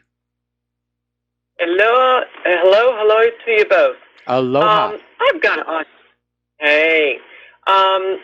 odd question for you. In light of what various media outlets are online and in regular life and so forth and so on, they're in business for whatever reason it is, I got a question for you. Why deny them, whether it's the social media, the pharmaceutical industry, the biotech industry, the military-industrial complex, or whatever have you, from treating the everyday person as a willing ATM machine? Why deny them that? Well, because I don't want to be an ATM machine. Well, I'm asking that sarcastically, because that's exactly what they are treating the everyday person as. Yes. Unless the everyday person actually wakes up and realizes, I'm getting screwed. But they're not. A lot of people are, but not everyone has. So until people actually realize that they're actually being used for that, then they'll finally get a clue and say, oh, crap. So I just thought I'd ask that sarcastically because I observe that every day, and I'm like, sometimes I'll have a chance to actually ask somebody about that, and they're like, you got a point there. I'm like, I wish I didn't. So, well, we've been talking. So much. You got it. Thank you very much for the phone call. We've been pointing out how, as the economy tightens and as we descend into fascism, the attitude of corporations and government is whatever you can sell them as long as it's making money. And that's why we have medicines that don't heal, and in some cases make us sick. We have products that wear out way too quickly. It's all about just harvesting money. Where the system breaks down, though, is when ordinary working people don't have the money to be harvested. And that's where we are right now when we look at that article about McDonald's, which went back on their promise for pay hikes, and their employees can't live on the money they're making there, which means they certainly don't have anything left over to go into the stores and shopping malls. And that's where it's all starting to collapse here. And let's see, there was a story here about mall vacancies reaching a 6-year high as retail slump batters local economies. And again, if all the money is crammed up there at the top, the 1%ers, the consumer economy is going to collapse. Those 1%ers, there's not enough of them to support a national consumer economy. They're not going to buy 1,000 TV sets each. They're only going to buy one, maybe two. Going on back to George Herbert Walker Bush, we started to see this transition where the American people were made to cover losses for foreign investors. That's what the SNL bailout was all about. Bush was sending a message to other countries: we are now a fascist economy. You can safely invest your money here, and if you make money, you can keep it.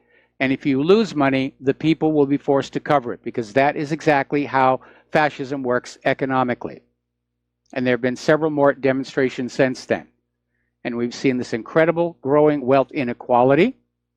But we've reached the point now where there is so little money in circulation in the middle, and especially the working class, the consumer economy is collapsing. We reported it earlier in the show. In the last quarter of last year, consumer spending was the backbone of the gross domestic product report because of the holiday shopping season. This first quarter, not going to be there.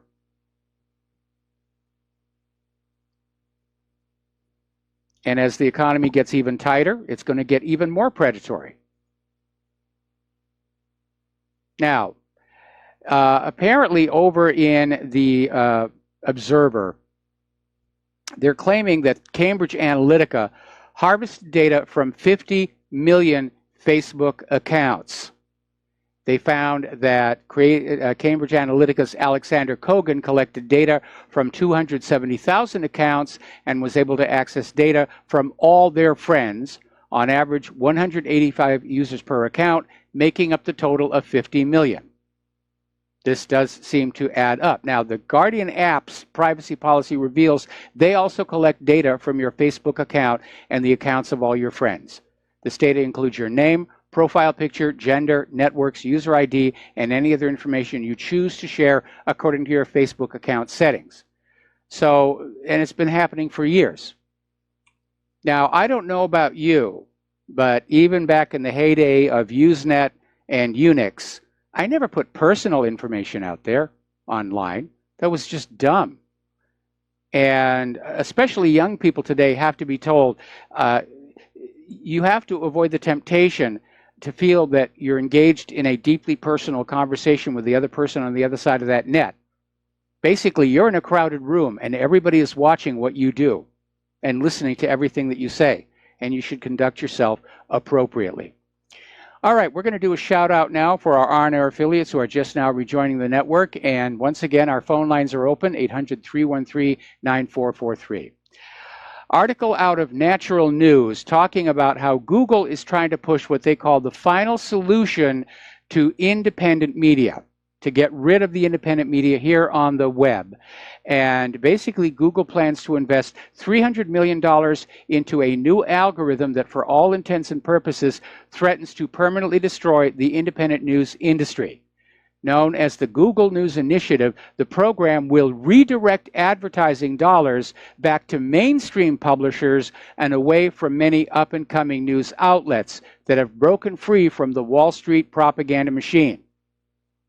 Google is saying it will begin to work with publishers to elevate accuracy, meaning the official story, quality content, and stem the flow of misinformation and disinformation, which is just code speak for censorship.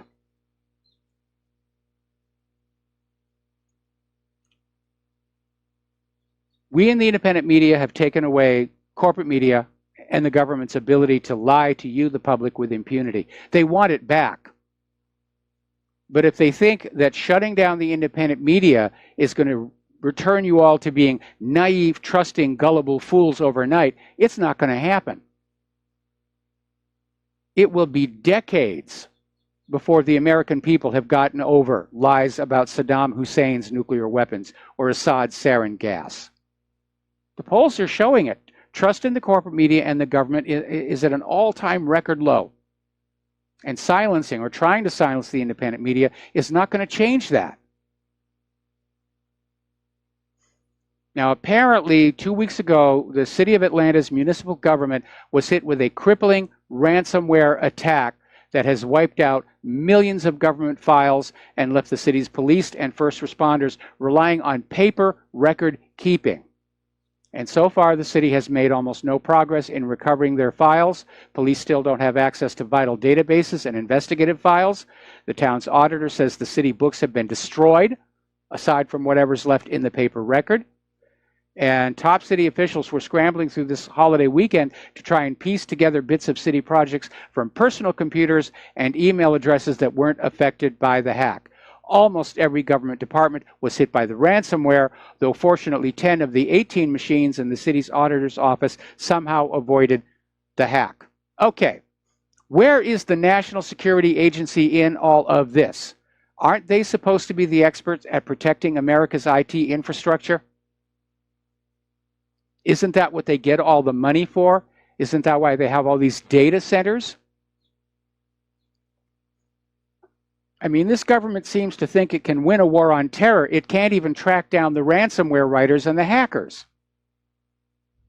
Every time there's another one of these ransomware attacks, it proves the impotence of the U.S. federal government to actually run this country in a manner that is in the best interest of the American people. Cybercrime is rampant. Scams are rampant. Phone scams are rampant. It's open season on the American people, and this government is unable or unwilling to try and do anything about it. Now, health and fitness tracking app Under Armour has had a data security breach, and information on 150 million of their users has been compromised. Now, I imagine in this day and age that pretty much everybody is using as much computer security as they can. But we keep hearing about all these hardware problems embedded in the actual chips. We have to wonder, is this some little mandated NSA backdoor? And are the cyber criminals finding and exploiting these NSA mandated backdoors? We know a lot of NSA and CIA hacking tools were leaked out onto the dark web.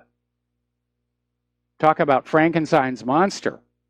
CIA and NSA created these horrible cyber weapons, and now they're being directed against the American people. Or alternatively, are CIA and NSA the cyber criminals? Have they turned these intelligence agencies into the online version of the civil forfeiture laws to plunder the American people by a desperately broke and hopelessly in debt government?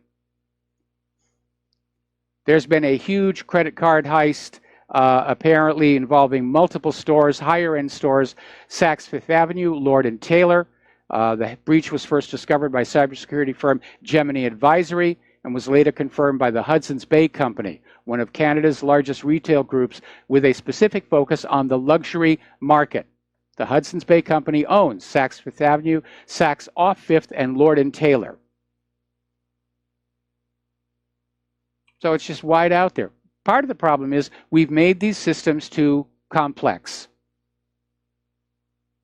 They're too difficult to understand. That's why it's too difficult to protect them against the hackers. The hacker's full-time job is figuring out ways in. Everybody else, we've got other jobs that we're doing. running a Lord & Taylor's, running a Saks Fifth Avenue, running a website, doing a radio show. The hackers, all they do all day and night long is figure out ways to get into your data and steal it and sell it. And again, where is the NSA in all of this? Aren't they actually able to do the job that we're told they're doing? Or how about the FBI? All of these hacks cross state lines. That pulls it right into FBI jurisdiction. We'll hear about one hacker getting arrested maybe once every, 5, 6 months? Story out of Blacklisted News. Apparently, the Fifth Circuit Appeals Court is saying that it is okay for the police to use the E911 service to perform warrantless real-time tracking. Now, if you don't know what I'm talking about, several years ago, the U.S. government mandated all cell phones have a GPS chip in them. And the first couple of years, the end user couldn't even access the chip. But it was there to support what was called E911, where if you called 911 from your cell phone, the police and fire department would know where you were, which sounded like a good idea. And of course, today that GPS is available for your mapping, location services, and so forth. But that E911 service is still in there. But apparently, the police are using it to basically see where you are. They'll simply contact your phone over the cell system, and your phone will obediently tell them where you are on the surface of planet Earth. And it is warrantless surveillance. But apparently the Fifth Circuit Appeals Court says it's fine. It's absolutely fine. You have no right to privacy of where you're going. And I resent that because I don't want the police to know I stopped at a donut shop on the way home from work and had a jelly donut. It's none of their business. That Fourth Amendment is one of the most important rights in the Bill of Rights. It says the police can't just look at you and watch you to see if you're doing something wrong. They have to know by evidence, by testimony under oath, that you're engaged in something criminal. Then they can come on in and invade your privacy. And we're losing that. Our entire Bill of Rights is under attack. Now, over in the Ecuadorian embassy in London, Julian Assange has been cut off from the net. And apparently, because of his critical tweets about the recent detention of Catalan President Carles Puigdemont in Germany and pressure from the U.S., Spanish, and British governments, the Ecuadorian government has installed an electronic jammer to stop Assange communicating with the outside world over the internet or over the phone. I presume they're jamming the cell phone and Wi-Fi signals. Now, 27 writers, journalists, filmmakers, artists, academics, former intelligence officers, and Democrats have called on the government of Ecuador in an open letter signed by them all to allow Julian Assange his right of freedom of speech. Because we cannot tolerate any voice for truth and freedom being silenced. It's a threat to us all. If they get away with it with Julian Assange, they'll say, well, hey, we need to do it to these other people. We need to do it to John Stadmiller. We need to do it to Michael Herzog. We need to do it to Michael Rivero. They're saying things we don't like. Well, you can't have freedom of speech and not hurt some people's feelings, especially those who've got something to hide. The liberals go around saying they want an offense-free environment. That's impossible if you have freedom of speech. If you're out there telling the truth, somebody somewhere is not going to like it. And this idea of political correctness, that we should voluntarily silence ourselves out of concern that somebody in the billions of people living on this planet might suffer a microaggression from what we say, then we've already surrendered to this dystopian future. We have to preserve freedom of speech. We have to be able to stand up and say back to the corporate TV networks, you're not telling the truth. We have to be able to say to David Hogue, what you're claiming about the NRA is nonsense. We have to be able to say to the government of Israel, your treatment of the Palestinians is an abomination and a war crime. Because that's what freedom of speech is all about. It's not about art on a wall with bovine feces or strip clubs or any of that other stuff. It is about the right to criticize government about what they are doing. All right, we're going to take a phone call here. Laura in Michigan. Aloha. Welcome to the show. What's on your mind? Hi, Mike. Earlier in the broadcast, you were talking about a man with a mustache that had killed many people. Yes. I wonder if you're talking about Stalin, Lenin, or Trotsky, or Gingrich Yagoda. They'd all fit in, but none of them had a Charlie Chaplin mustache. I mean, people always want to pick on Adolf Hitler, which is fine, but you forget about the millions and millions of Christian people in Russia that were killed by Stalin and all them. It's a valid point. You raise a valid point. My issue was that all of these billionaires who are out there saying that we need to kill off part of the world's population, they're operating from the same moral place as a Stalin or a Pol Pot or an Adolf Hitler or any other tyrant that just says, I don't like these people being around, I'm going to kill them off.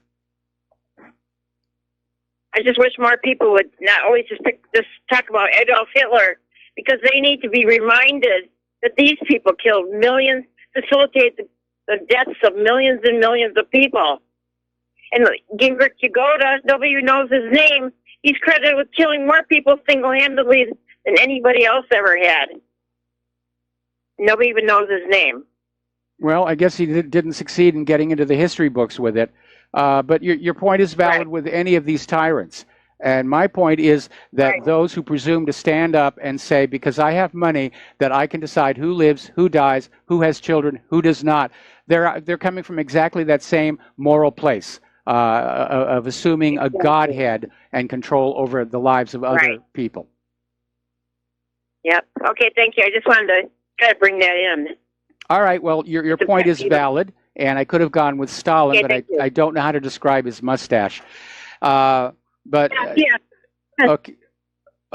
All right. Well, listen, Laura, we're going to let you go. It's time for us to take another commercial break. And when we come on back, we've got another caller waiting on the line. So stay tuned. Aloha, America. Welcome back to the show. I'm looking at my email box, and somebody wrote on in appreciating Francis' call and saying, maybe we need T-shirts that say, no, I do not self-identify as an ATM machine. I could go with that. All right, let's go back to the telephones now. Joe in California. Aloha, Joe. Welcome to the show. What's on your mind? We lost him. We lost him. Okay, well, the phone lines are open, 800-313-9443, and I could use a few phone calls to finish out the program here. Now, believe it or not, NASA has been receiving a response from the Voyager 1 spacecraft 13 billion miles away after 37 years of inactivity. And basically, they were able to revive Voyager and start to use what were called the backup micro thrusters to get it to align to point the high gain antenna back to Earth.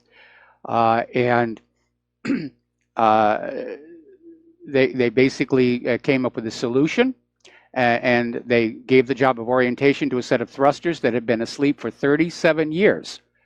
And that is amazing. And it does show that if you really want to, you can make something that lasts for 37 years. And now they're saying that they can actually get meaningful data from Voyager for at least another 3 years. Now, the reason that that is important, obviously, it's not going to pass any more planets, but it's out there past what is called the heliopause. It is actually in interstellar space.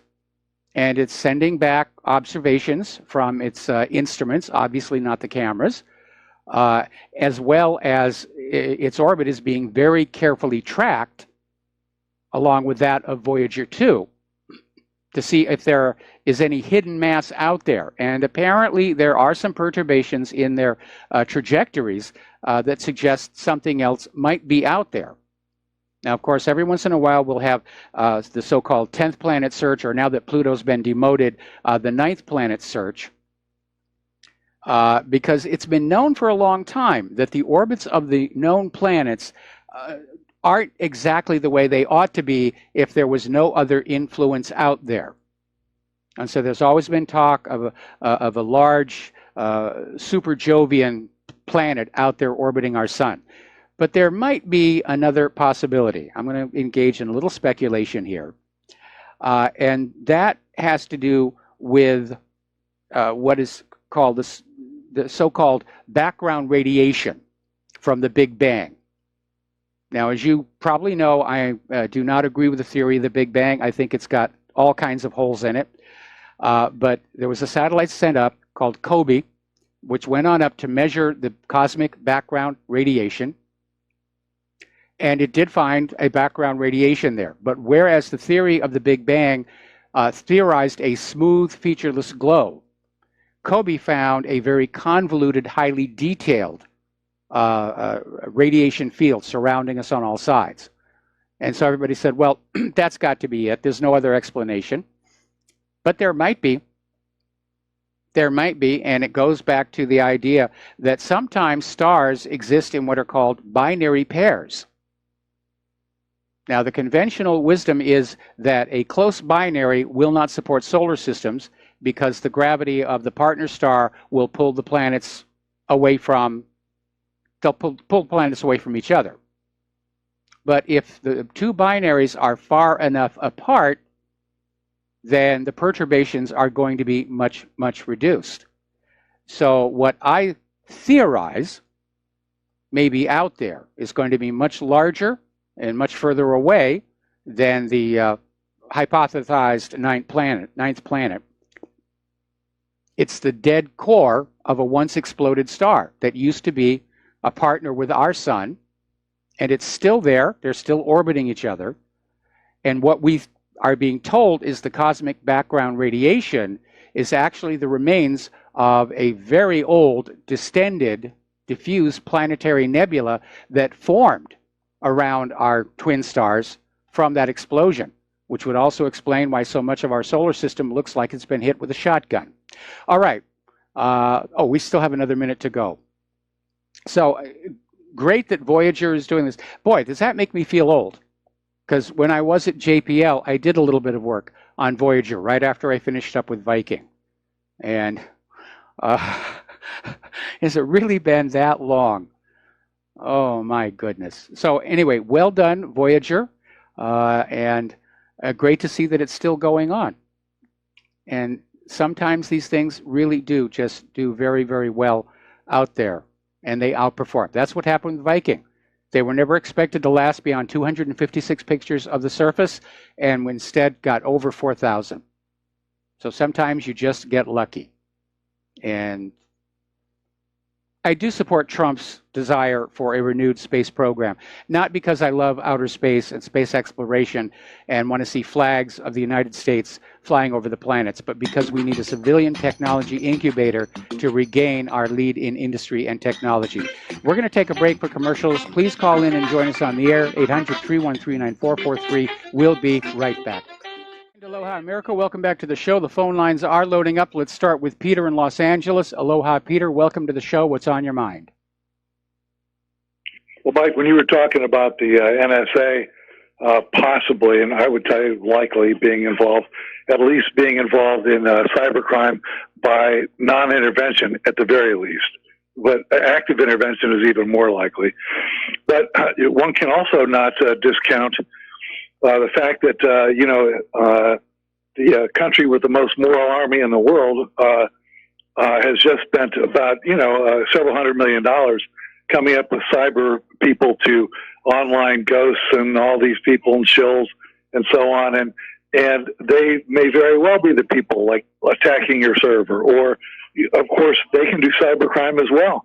They've got all of our emails, all of our accounts. They've got everything. What better way to shut up BDS than to, do a bunch of cyber crimes against people who believe in BDS? But, they're the only country, of course, the only religion with their own nuclear weapons and their own secret service and several central banks. And, what can you say? Well, getting on back to NSA possibly being the cyber criminals, Kaspersky basically claimed to have identified the hacker collective Equation Group as being part of the NSA. It does look like that's possible, and it may be that NSA justifies it saying, well, we have to be hackers before we can learn how to defend against hackers. That was Israel's rationale for recruiting hackers for their latest effort as well. I think it's likely, Mike. And by the way, how about a huge no comment on the 1,000 or 1,500 wounded and 18 or whatever dead there are from American media? Well, Fox News, believe it or not, just ran a story, and they balanced it. They said there are conflicting accounts as to what happened from the Israeli and Palestinian side, and that's a far cry from the New York Slimes, which simply took the Israel position as if we should accept it without question. Exactly. Thanks, Mike. Appreciate everything you do, man. All right, thanks an awful lot. We're going to switch over to Frank in North Carolina. Aloha, Frank. Welcome to the show. What's on your mind?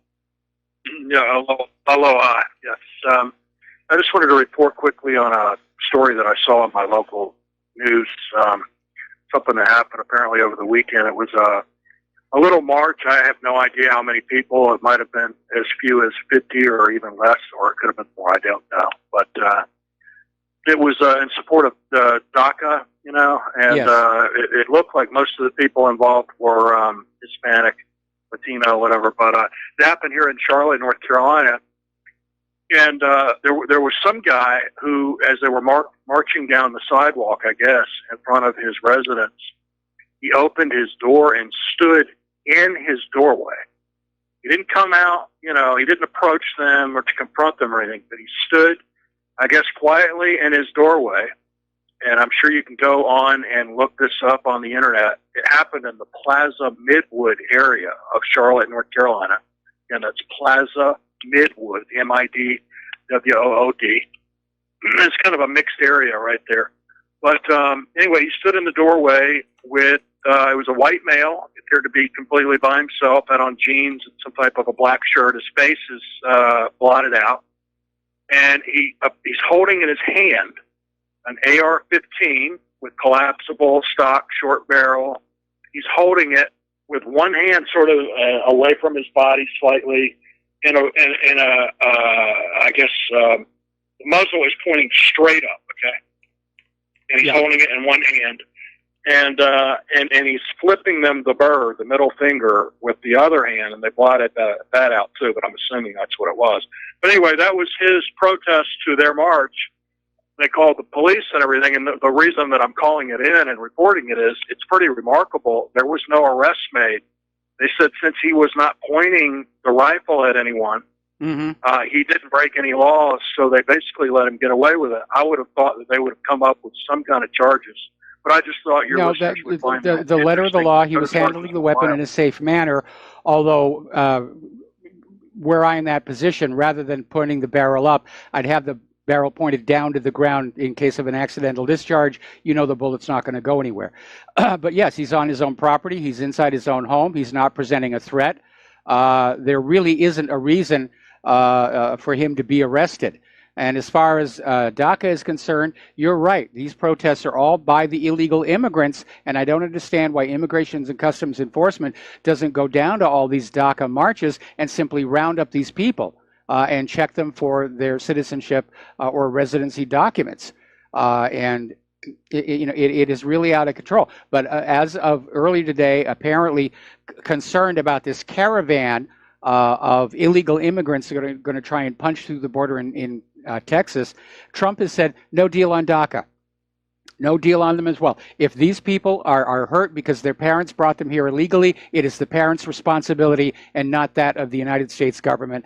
And I'm sure the liberals are going to be screaming and crying about that one. Reminds me of when Jesse Ventura was in governor, and he basically, there were these young unmarried women with children who were protesting, demanding the state government give them some kind of support so that they could go to school instead of working while they had their children. And Ventura came on out and said, you made choices in your life. Why is this any of the state's business? And of course, the liberals hated him for that one. But this whole nanny state thing has just gone completely overboard. But again, getting on back to that individual, it's not something I would have considered doing. but he is within the letter of the law. As long as the weapon is not pointing at somebody, that would be felony brandishment. But as long as he's handling the weapon in a safe way, he's making a statement, and his being there is, in fact, protected by the First Amendment right to freedom of expression. I just had an afterthought unrelated to my original report. Just based on what you're saying, you know, in my lifetime, my parents have had to pay for mistakes that I've made, one way or another, you know, and I've had to pay for mistakes that my parents made. Some of them when I was very young and had very little control over my life. I'm not saying anything significant, and I'm not whining or complaining. I mean, I really can't complain too much. But I'm just saying, you know, we all have to pay for mistakes that our parents made, bad decisions, and vice versa. So why is it that some group of people doesn't have to pay for the mistakes their parents made?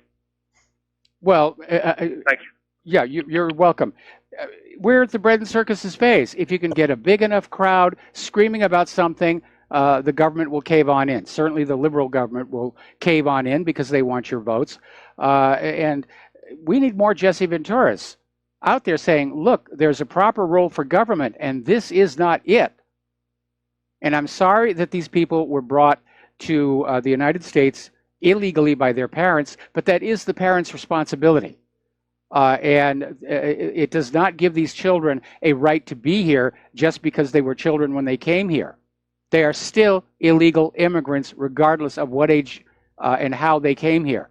And they should be treated exactly the same as any other illegal immigrant. They should be deported and required to go through the legal immigration process if they really want to live here. All right, back to the phones. John in Austin, aloha. Welcome to the show. What's on your mind? Hello, Michael. Hi. I heard you mention the pirate radio stations in the UK one day last week, and I tried calling in, but I couldn't get through. And then at the end of the broadcast, I realised that was your sick day off, and it was a repeat. So, but if you wouldn't mind, I'd like to just say a couple of things about that. Is that all right? Sure. Yeah, it just when I heard you say that, it just brought a bunch of memories flooding back. The station in question was an outfit called Radio Caroline, and they broadcast off this ship parked out in the North Sea. And as you said, they had to keep moving. Now, we also had another radio station that broadcast out of Luxembourg then, because the BBC, for some reason, just didn't want to play the modern music of the time, and it caused a lot of controversy. And it wasn't until 1967, and I think the Beatles had their first hit record in 1962, and by the time 67 rolled along, we had a lot of the top bands established then, you know, like the Rolling Stones and the Who and the Kinks and what have you. So, and I was sitting here, I just remembered the controversy it caused. A lot of people were very upset about it.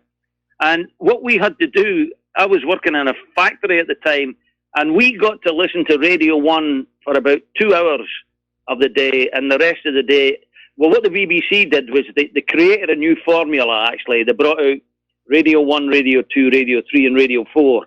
And Radio 1 was the station that played the pop music of the day, and so on. So, yeah, you just brought back those memories, man. It got me quite chuffed. Well, what it was is that the British government wanted to sort of protect the existing music industry against what they saw were a bunch of kids in garages that were a threat to the profit of the established order. But then after the Beatles came along and all these other British bands, the British government realized, hey, we can make more money with this stuff than the old stuff, and they turned around and embraced it. And of course, Britain's public image today is that they're one of the founding homes of rock and roll. There you go, yeah. Let me tell you right quick before I go then. Talking about the Palestine issue, there was a small protest in Edinburgh, Scotland on Saturday there, outside the Scottish government offices.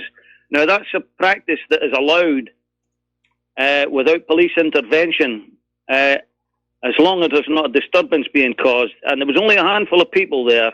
And the police came along and asked them to move. And of course, the people weren't very pleased. And I just sat there watching it, wondering, Why is it you can protest anything else at that location, but when it comes to Israel, it's a no-no? That's absolutely disgusting. Anyway, they refuse to move. Yes. Hi, So did we? I thought I'd just share that with you. Okay, well, thank you very much for that. Anything else? All right. No, that's it, mate. Cheers. All right, thanks a lot. We're going to switch over to Mike in Brazil. Aloha, Mike. Welcome to the show. What's on your mind? Oh, hi, Mike.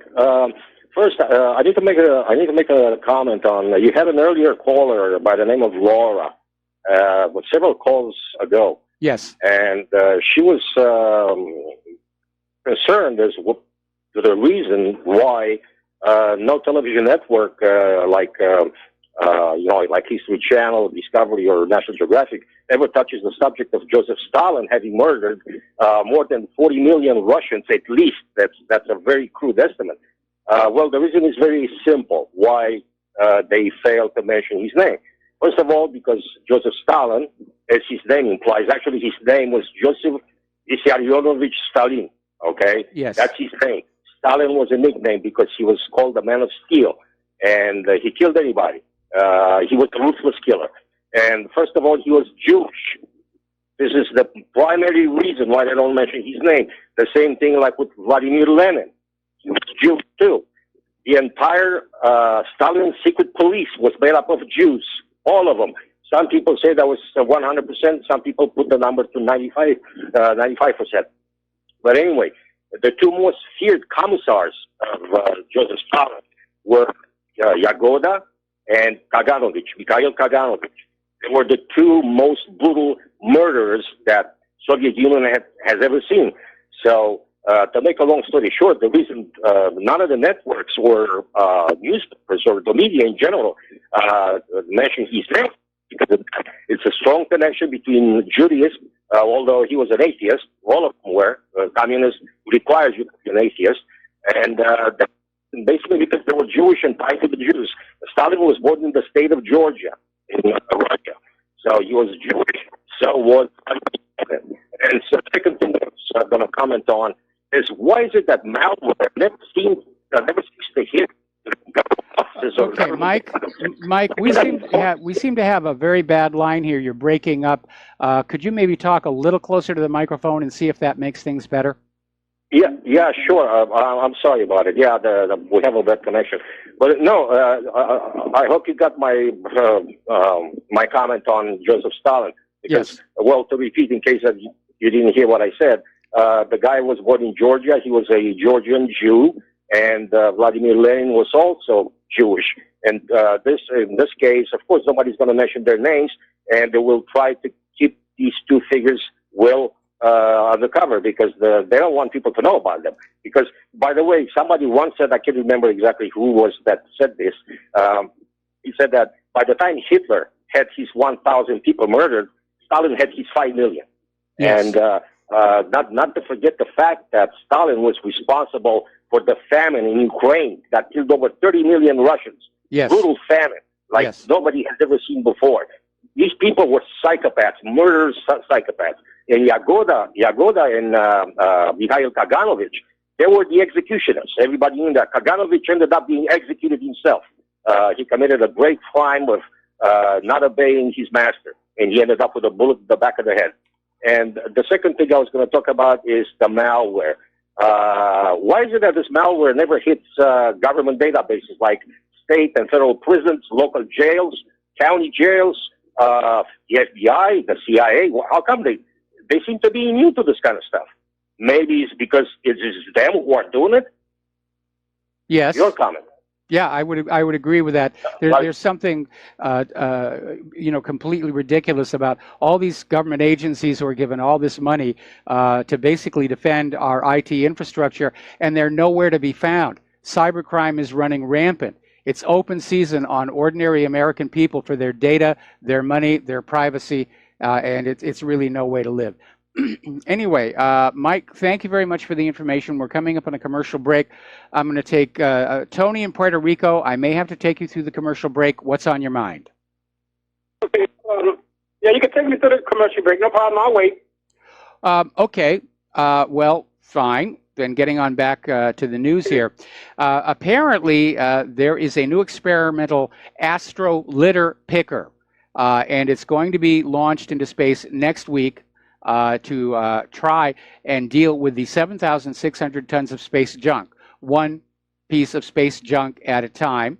And apparently, it's a very small spacecraft designed by Surrey University, which can grab space junk, then pull it into Earth's atmosphere where it is burned up, like we saw with the Chinese Tiangong 1 last night. And the little craft is called Remove Debris, and it's going to be on board one of Elon Musk's SpaceX Falcon 9 rockets. We're going to take a break for commercials. Back with Tony in Puerto Rico and the end of our show after these few words. And aloha, America. Welcome back to our program. Last segment of our program for today on this Monday. And we're going to go back to the phones. Tony in Puerto Rico, welcome to the show. What's on your mind? Yeah, I was reading an article in regards to Turkey and Israel that Netanyahu and Erdogan are trading bombs. I mean, I don't want to see any of those countries turn into green glass. I mean, who would win in a war between those two countries? What do you think? Well, obviously, a full-on war between Israel and Turkey, Israel will win because Israel has nuclear weapons and Turkey does not. But the whole region is just very, very tense, and you're dealing with cultures that have an historical characteristic of not backing down, even when common sense says that they ought to.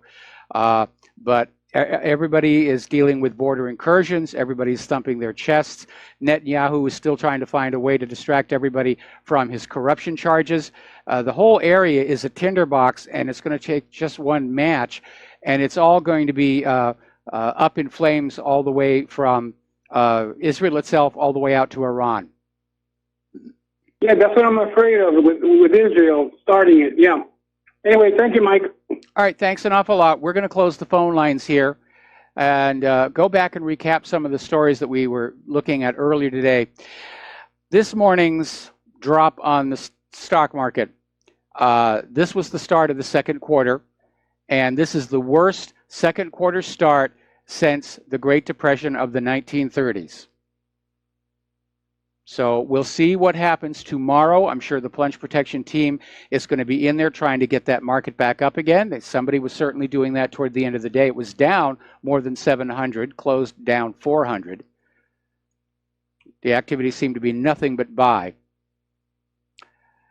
And Malaysia has outlawed fake news with jail terms of up to 6 years, and of course the government gets to decide what is fake news and what is not. It does feel like dictatorship is just clamping down all over the world. It's almost like the attitude of governments is, we gave you the right to freedom of speech. We didn't think you'd be so impolite as to actually use it. We thought you had more sense than that. Now, over at Remington, they have gone into bankruptcy. And as a result, 2 lawsuits have now been put on hold. One is filed by the families of the Sandy Hook shooting victims, which is a bogus lawsuit. The other one, of course, is a class action lawsuit over that defective trigger design where the guns could accidentally discharge. And yeah, Remington ought to be held to account for that one. But now that they're in Chapter 11 bankruptcy, these cases are both on hold. Automatic stays have been triggered. Meanwhile, as a final reminder of who the aggressor in this world is, the U.S. now has special forces in 149 countries. We only have ambassadors in 144. So that does indicate war over peace. Okay, there's the music. Time for me to get on out of here. I got stuff I got to do this afternoon. Stay tuned for John Stadmiller. I'm sure he's got lots of interesting things to share with you. Please take what you learn here, share it with everyone that you know. Talk to people, email people. Stay off that corporate social media. They're filtering everything out there. They don't want the truth to get on out there because they realize the American people are waking up. We'll be back tomorrow. Aloha, America.